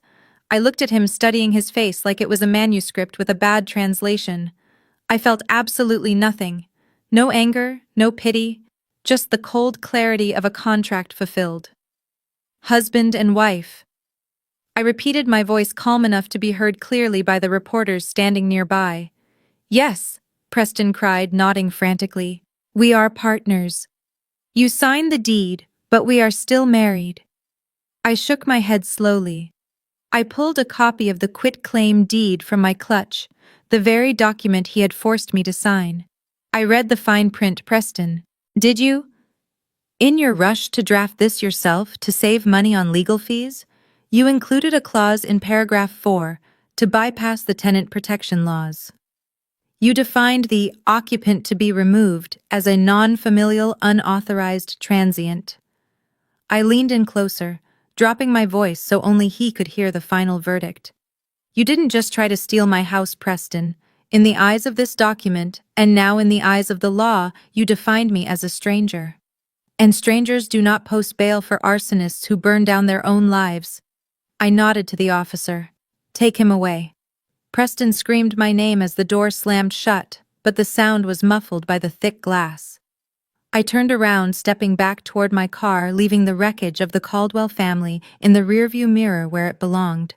The red and blue lights of the police cruiser washed over Preston's face, painting his terror in alternating shades of bruised purple and cold crimson. He was hyperventilating, pressing his forehead against the cold window glass, watching his entire future dissolve into a prison sentence. I stood on the sidewalk, my arms crossed against the biting wind, watching him crumble. Beside me, my personal attorney, a man whose hourly rate could bankrupt a small country, stepped forward. He did not look at Preston with pity. He looked at him like a surgeon deciding where to make the incision. He tapped on the glass. The officer looked at me for confirmation. I nodded. The window rolled down with a mechanical hum. Preston listened to me, my attorney said, his voice cutting through the sirens. Genevieve is willing to offer you a lifeline. But it is a one-time offer and it expires in 60 seconds. Preston scrambled toward the voice, rattling his handcuffs. Anything. I will do anything. Just get me out of here. My attorney pulled a single sheet of paper from his briefcase. It was rigid, heavy stock clipped to a board. We are willing to sign a sworn affidavit stating that the removal of the painting and the disposal of the manuscripts were a domestic misunderstanding. The attorney explained, his tone devoid of emotion. If Genevieve refuses to press charges, the district attorney will likely drop the grand larceny case. You will walk away tonight without a criminal record. Thank you, God. Thank you. Preston sobbed, looking at me with pathetic gratitude. Jen, I knew you still loved me. I knew you would not let them ruin me. I stepped closer, blocking his view of the street. Do not mistake mercy for love, Preston. There is a price. My attorney held the clipboard up to the window. In exchange for the non-prosecution waiver, you will sign this confession of judgment. It states that you accept full personal liability for the outstanding debt to the Laurent Preservation LLC. That is $3.2 million in back rent, taxes, and damages. You also agree to issue a public retraction of your statements regarding Genevieve's mental health to be published in the Times tomorrow morning. Preston froze. He looked at the paper, then at the handcuffs. He did the math in his head. $3 million was a fortune, but prison was the end of his life. He was a coward who feared a cage more than he feared bankruptcy. He thought he could hustle his way out of debt. He did not understand that this debt was designed to be an anchor he could never swim with. Give me the pen, Preston whispered, his voice trembling. The officer unlocked one of his hands. Preston reached through the window, his fingers shaking so violently he could barely hold the pen. He did not read the terms. He did not check for loopholes. He just pressed the nib to the paper and scribbled his name. Preston Caldwell. I watched the ink dry. That signature was heavier than the one he had forced out of me. It was his unconditional surrender. He thought he was buying his freedom. In reality, he had just signed a contract that would garnish his wages, seize his future assets, and keep him in financial servitude for the rest of his life. I took the clipboard back. I nodded to the officer. Let him go, I said softly. As the cuffs clicked open, Preston slumped against the door, weeping with relief. He did not realize that I had saved him from a concrete cell, only to lock him in a prison of his own, making one without walls, but from which there was absolutely no escape. 3 months is not a long time in the grand scheme of history, but in the life of Beatrice Caldwell, it was an eternity. The woman who once lectured me on the importance of thread counts and table settings was now living in a 400-square-foot walk-up in the Bronx. The paint on the walls was peeling, a stark contrast to the hand-painted wallpaper she had commissioned for the penthouse. The radiator in the corner hissed and clanked violently, mocking the silence of her phone. The social exile had been swift and brutal.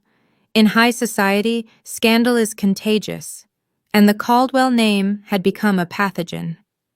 The ladies who used to drink mimosas with her at the country club didn't just stop calling, they blocked her number. The charity boards she sat on quietly removed her name from their websites.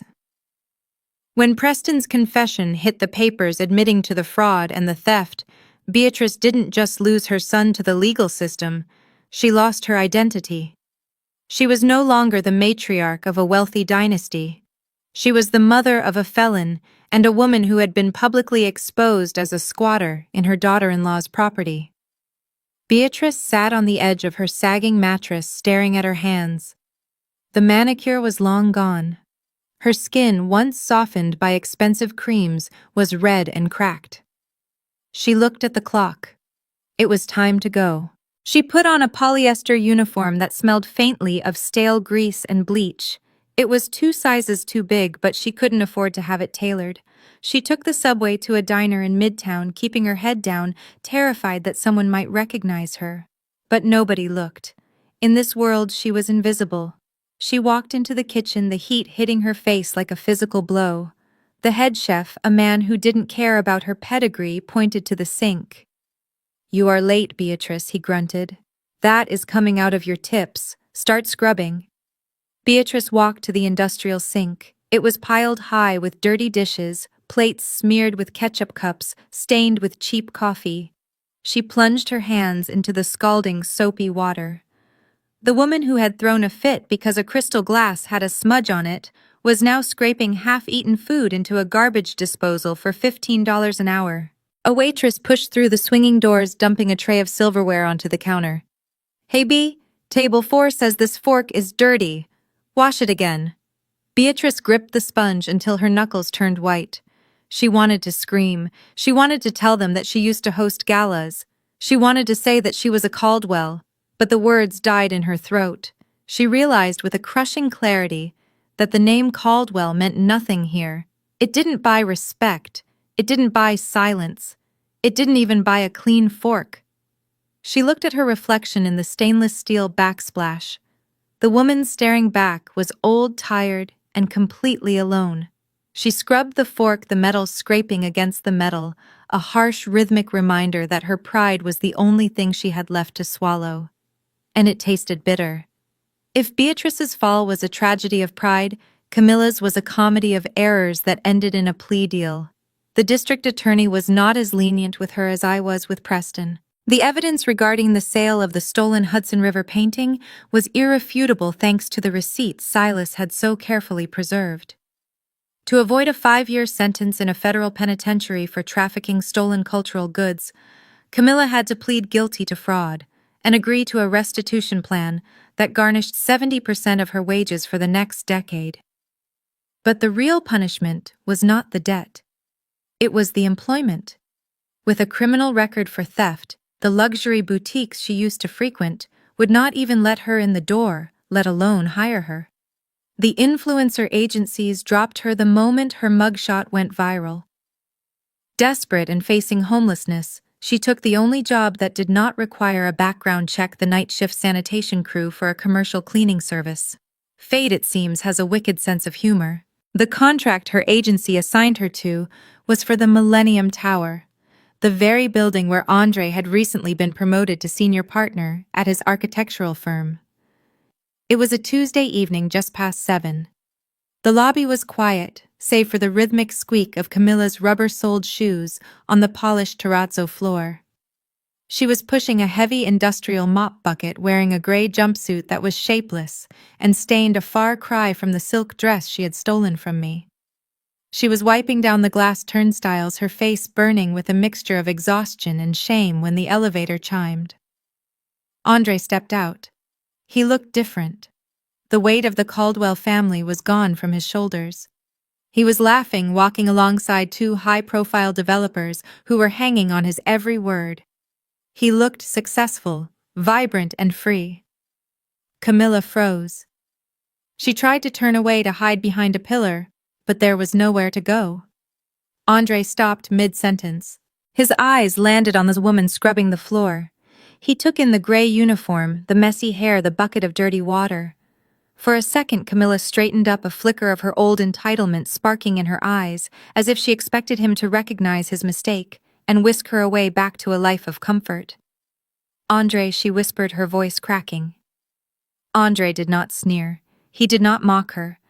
He simply looked at her with the polite, distant recognition one gives to a stranger they might have met once in a past life. He turned back to the developers. "Shall we continue this over dinner?" Andre asked, gesturing toward the exit. "The lighting concept for the atrium needs to be perfect." He walked right past her. He did not break stride. The breeze from the revolving door hit Camilla in the face as he left, carrying the scent of expensive cologne and success. She stood there, gripping the handle of the mop, watching the man she had called a loser get into a town car while she was left to clean up the mud his shoes had left behind. She looked at her reflection in the glass she had just polished. The golden child was gone. All that was left was a bitter woman with a criminal record and a bucket of dirty water. She dipped the mop back in, and for the first time in her life, she started to work. The sharp chemical sting of industrial detergent was the only thing Preston Caldwell could smell anymore. It had seeped into his pores, masking the lingering memory of the expensive cologne he used to wear. He stood in the damp concrete bay of the Spotless Shine car wash in Queens, holding a high-pressure sprayer that vibrated violently in his grip. His hands, once manicured and used only for signing checks and holding champagne flutes, were raw, chapped, and stained with grease. The Chapter 7 bankruptcy filing had stripped him of everything. The courts had taken the condo, the crypto, and the dignity. All that remained was a criminal record that made him unemployable in any office in Manhattan. So he washed cars for minimum wage, scrubbing the mud off the tires of vehicles he used to scoff at. It was a busy Saturday afternoon.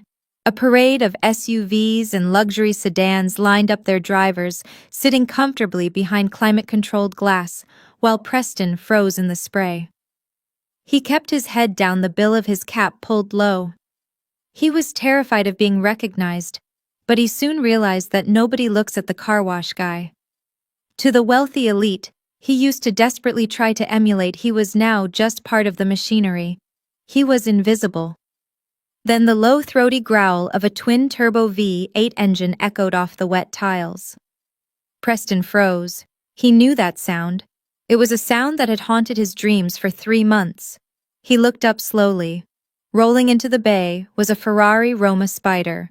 It was painted in Rosso Corsa red, the exact specification he had ordered in the showroom the day before his life imploded. It gleamed under the fluorescent lights, a masterpiece of Italian engineering that represented everything Preston had lost. The driver rolled down the window. He was a young man, barely 30, wearing a crisp suit and talking on an earpiece about a merger. He looked exactly like Preston had looked in his prime, radiating unearned confidence. "Hey, buddy," the driver called out, not even looking at Preston. "Be careful with the carbon fiber rims. I just picked this up last week. Do not scratch it." Preston felt bile rise in his throat. "Buddy!" The word was a slap in the face. He wanted to scream. He wanted to tell this kid that he knew more about the torque specs of this car than the owner did. He wanted to say that he had almost owned it, but he said nothing. He couldn't afford to lose this job. He needed the money for his bus fare. "Yes, sir," Preston mumbled, the words tasting like ash. He knelt down on the wet concrete. The cold water soaked through the knees of his jumpsuit. He took the soapy sponge and began to scrub the wheels of the Ferrari. He touched the smooth metal, his fingers tracing the curves he had fantasized about driving through the Hamptons. It was torture. It was a physical manifestation of his failure. Every circular motion of the sponge was a reminder of the signature he had scrawled in the back of that police car, the signature that had saved him from prison but enslaved him to debt. When the car was finished, the driver tossed a crumpled $5 bill out the window. It fluttered down and landed in a puddle of dirty water near Preston's boot. "Keep the change," the driver said, revving the engine. Preston watched the Ferrari peel out of the bay, the red taillights disappearing into the traffic. He stood there for a long moment, shivering. Then slowly he bent down and plucked the wet $5 bill from the puddle. He put it in his pocket, picked up the sprayer, and waited for the next car to arrive. The gavel struck the mahogany block with a sound that echoed through the grand hall of the Hotel Drouot in Paris, silencing the murmurs of the European elite. "Sold for €3 million to the gentleman on the phone," the auctioneer announced in French. I stood at the side of the stage watching the room with a calm, practiced detachment. Outside, the rain was turning the streets of the 9th arrondissement into shimmering rivers of light, but inside the air was warm and smelled of beeswax, old parchment, and immense wealth. I was no longer the woman who hid in the back of the library wearing oversized cardigans. I was wearing a tailored black jumpsuit that fit like a second skin, my hair cut into a sharp chic bob that framed a face which had finally learned to stop apologizing. "Ladies and gentlemen," the auctioneer continued, gesturing toward me, "please join me in thanking the curator of this evening's collection, the woman who single-handedly saved the Montclair archives from dissolution, the guardian of history, Madame Geneviève Laurent." The applause was polite, rhythmic, and respectful. I stepped into the spotlight. I did not shrink from it. I absorbed it. 3 months ago, I was fighting for the right to sleep in my own home. Tonight I was facilitating the exchange of cultural heritage worth more than Preston's entire lifetime earnings. After the auction, the room dissolved into a cocktail reception. I navigated the crowd with the ease of a shark in clear water. Collectors and museum directors vied for my attention, hoping to get a preview of the next catalog. "Geneviève," a voice called out. I turned to see Henri, a charming art dealer from Zurich I had worked with on the restoration board. He was handsome, wealthy, and made no secret of his affections. He stepped close, offering me a glass of vintage champagne. "Another triumph," Henri said, smiling. "You have a golden touch, ma chérie. But you look tired. Let me take you to dinner. There is a quiet place near the Seine, just us." I looked at him. He was a good man, a safe choice. The old Geneviève, the one who craved validation, would have said yes. She would have been flattered that a man of his stature wanted to be seen with her. But I was not that woman anymore. I took the champagne, took a sip, and set it down on a passing tray. "I cannot tonight, Henri," I said, my voice soft but firm. "I have a flight to Rome in the morning. The Vatican Library has requested a consultation on a water-damaged manuscript." Henri looked disappointed but undeterred.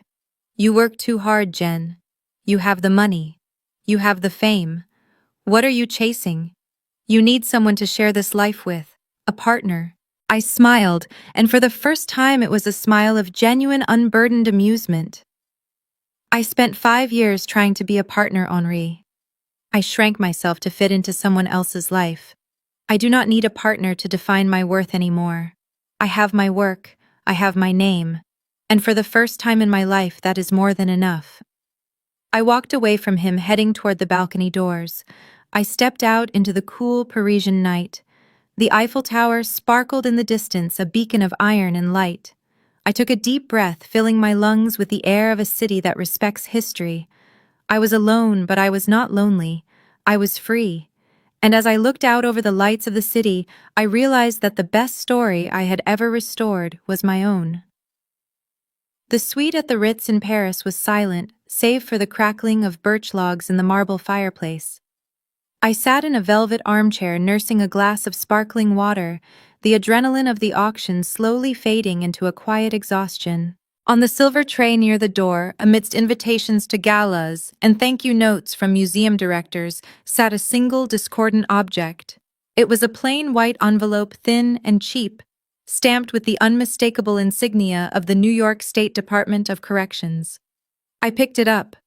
The paper felt rough against my fingertips, a stark contrast to the heavy linen stationery I was accustomed to. The handwriting on the front was familiar, though it lacked the aggressive flourish it once possessed. It was shaky, smaller, written with a dull pencil. Preston Caldwell. I held the envelope up to the light. I could see the folded, lined paper inside. I knew exactly what it contained without breaking the seal. It would be a manifesto of regret. It would be page after page of excuses, blaming his mother, blaming the stress, blaming the bank. It would eventually pivot to begging, asking for money for a lawyer, or just for a reply. It was a trap. It was an attempt to tether me back to his drowning ship, to force me to acknowledge his existence one last time. For a moment, I considered opening it. Human curiosity is a powerful thing. I wondered if he had finally found humility in that cell. I wondered if he understood the magnitude of what he had done. But then I remembered the look on his face in the police car. It wasn't the look of a man who was sorry he hurt me. It was the look of a man who was sorry he lost. I stood up and walked to the fireplace. The heat flushed against my cheeks. I looked at the envelope one last time. To read it would be to give him a voice in my head again. To read it would be to let him interrupt my peace. I realized that his words no longer held any currency. They were just graphite on dead wood. I tossed the unopened letter onto the burning logs. It did not explode. It did not make a sound. It simply curled at the edges, the white paper turning brown, then black. The blue ink of the stamp blistered and vanished. The name Preston Caldwell caught fire, glowing bright orange for a split second before disintegrating into gray ash. I watched it burn until there was nothing left but a wisp of smoke rising up the chimney, carrying the last remnant of my marriage out into the cold Paris night. I took a sip of my water, feeling a lightness in my chest that I hadn't felt in a decade. An apology is a transaction, I thought, watching the embers fade. It requires a recipient willing to accept the currency. But an apology only has value when the person offering it still has the power to make things right. It is a promise of a future change. But for you, Preston, there is no future with me. The opportunity to be a good man didn't end when the judge sentenced you. It ended the moment you locked me out in the snow and decided I was a stranger. And strangers don't read each other's mail. I walked out onto the stone balcony of the suite. The air was crisp and carried the distinct scent of Paris rain on pavement, roasting chestnuts and the River Seine. Below me, the city was waking up to its nightlife, a grid of golden lights stretching out to the horizon. It was a view that Preston would have killed for. He would have taken a photo of it to impress strangers on the internet. I just stood there and let it fill my lungs, feeling the cold iron of the railing under my palms. I turned away from the skyline and looked directly at you. Not past you, but into you. They called me a librarian. They called me a caretaker. They called me a ghost in my own home. For 5 years I let them define me. I let them appraise my value, based on how well I polished their ego and how quietly I disappeared when they were done with me. I made the mistake of thinking that if I made myself small enough, they would finally give me the space to exist. But here is what I learned when the locks were changed and the snow started to fall. Never let anyone appraise you like a piece of used furniture. You are not an asset to be leveraged. You are not a line item on someone else's balance sheet. Your worth is not determined by the ring on your finger or the name on your mailbox. It is determined by what you are willing to tolerate and what you are willing to burn down to save yourself. And more importantly, read the fine print. Read every single word. Read the parts they tell you are standard. Read the clauses they say do not matter. Because the devil is not in the details. The devil is in the ignorance they count on you having. Preston thought he was the master of the contract because he held the pen. He forgot that the person who understands the definitions is the one who controls the outcome. Do not just occupy the space they allow you to have. Own the building. Own the knowledge. Own the silence. Be the thing they desperately covet, but are too intellectually bankrupt to afford. Be the asset that cannot be liquidated, transferred, or stolen.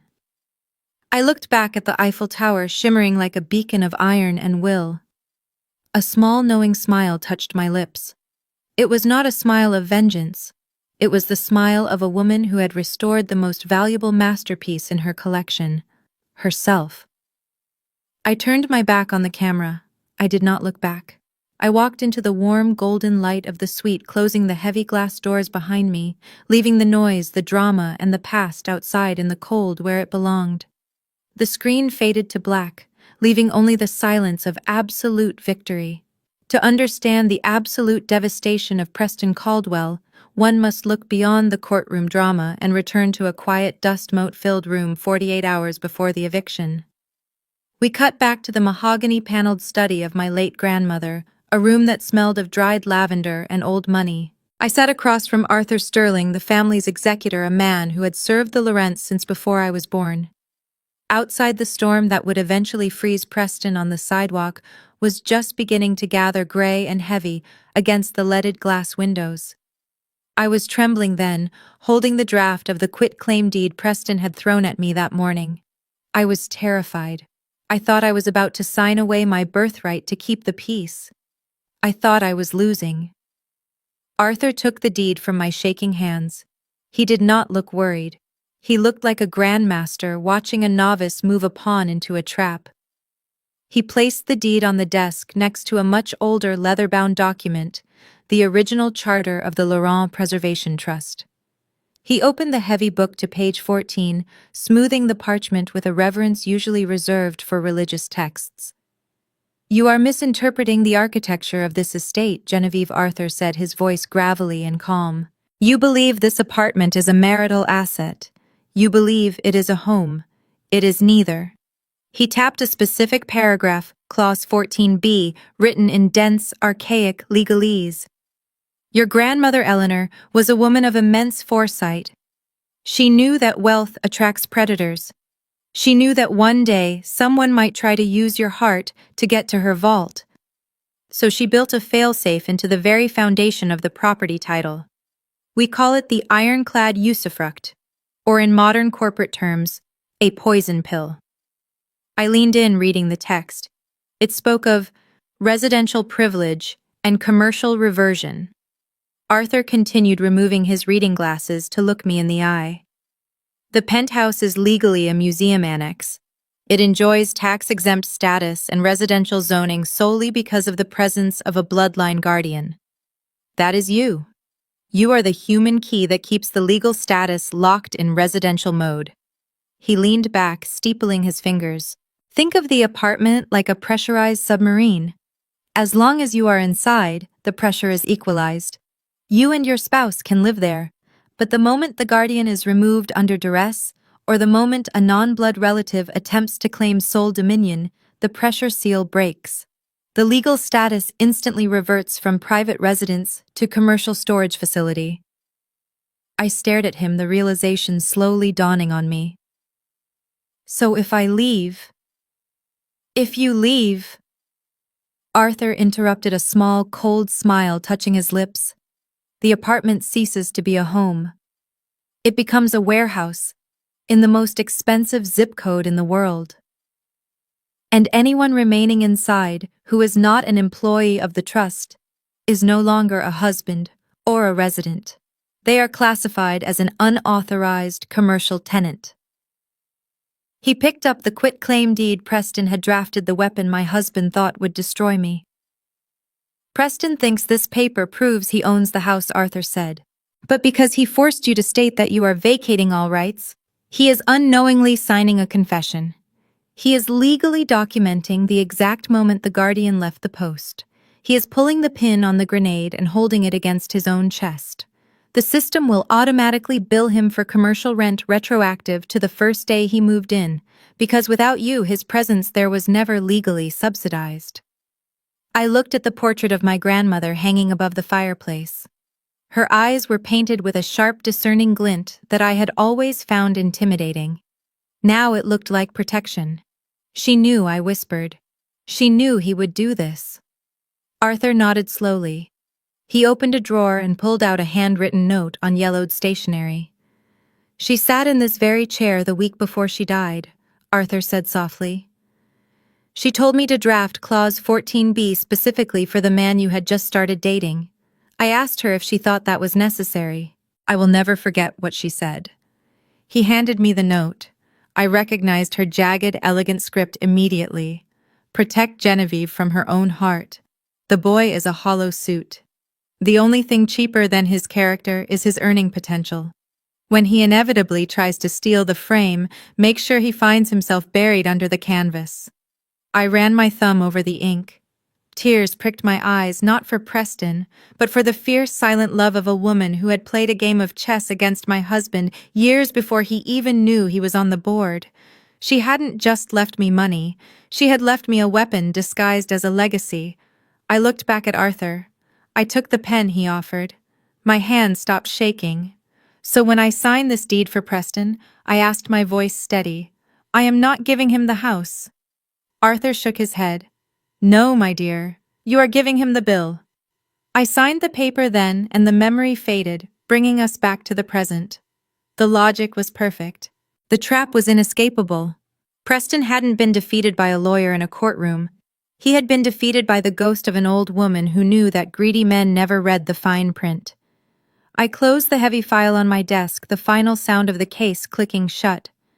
I had not only won the war, I had proven that the Laurent name was not something you could steal. It was something you had to survive. The late afternoon sun in Saint-Germain-des-Prés was a golden balm compared to the gray, biting cold of New York. I sat at a small round table outside Café de Flore, watching the Parisians drift by with their effortless elegance. Across from me sat André. If I had not known him for 5 years, I might not have recognized the man.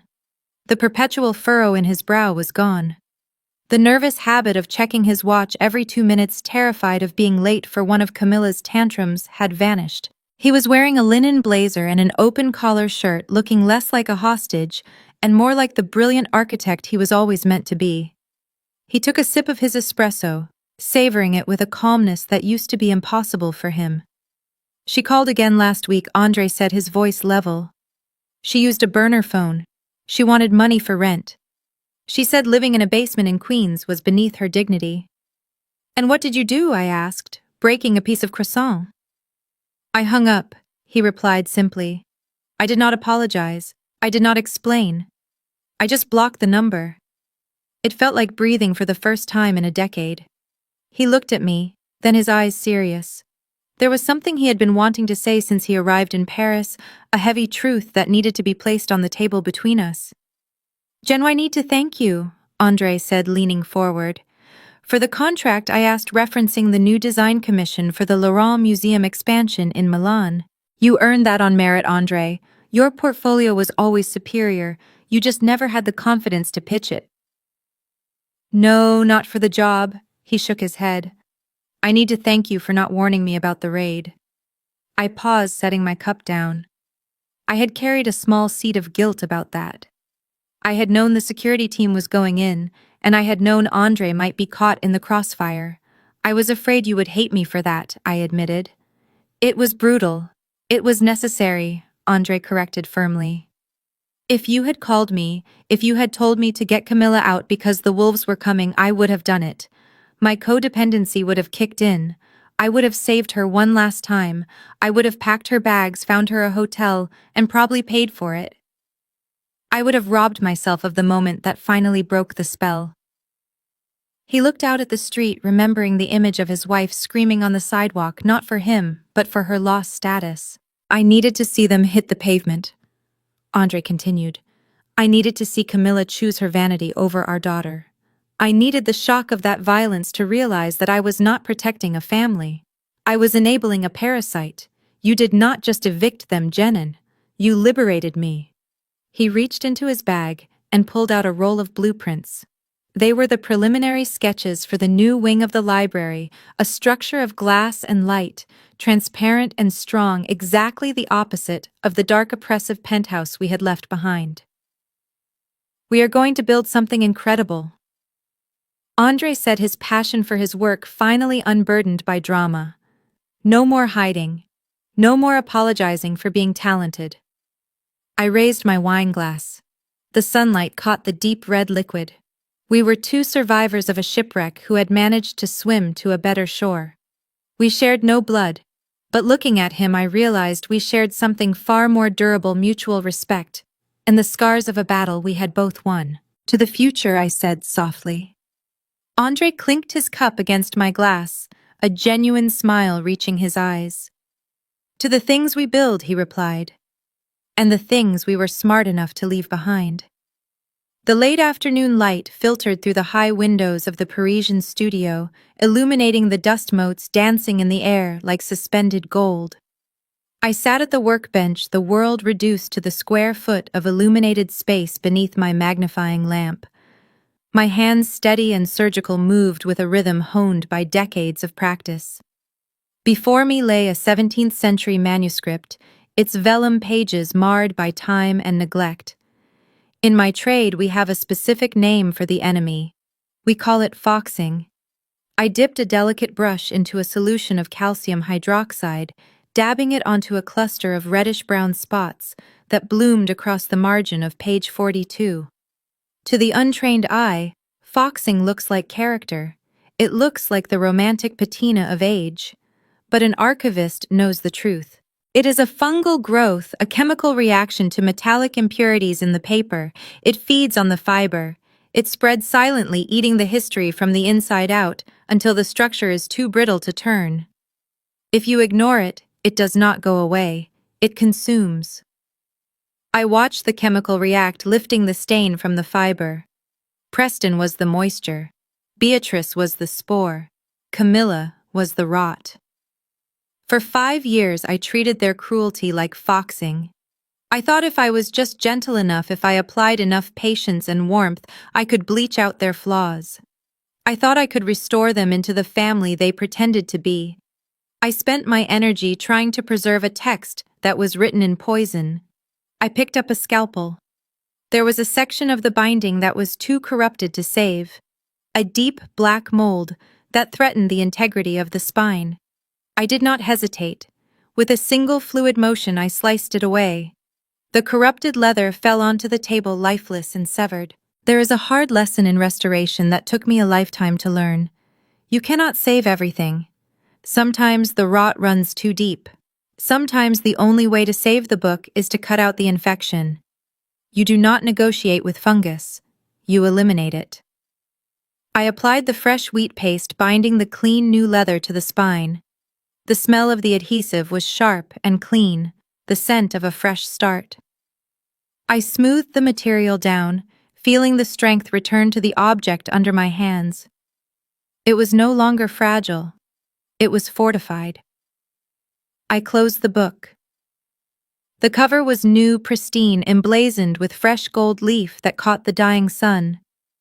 I ran my hand over the title, feeling the cool, smooth texture of a job finished. I stood up and walked to the mahogany bookshelf that lined the far wall. I placed the restored volume into the empty slot. It fit perfectly. Next to it sat a small silver-framed photograph. It was not a wedding photo. It was a picture taken last week in Rome. I was standing alone in front of the Trevi fountain, throwing a coin over my shoulder, laughing with a joy so pure it looked like light. I looked at the photo, then at the book. The heavy weight that had sat on my chest for years was gone, replaced by the quiet satisfaction of a craftsman who has finally corrected a fatal error. The foxing is gone. I thought, the silence of the room wrapping around me like a warm coat. The rot has been excised. Finally, after all this time, the page is clean.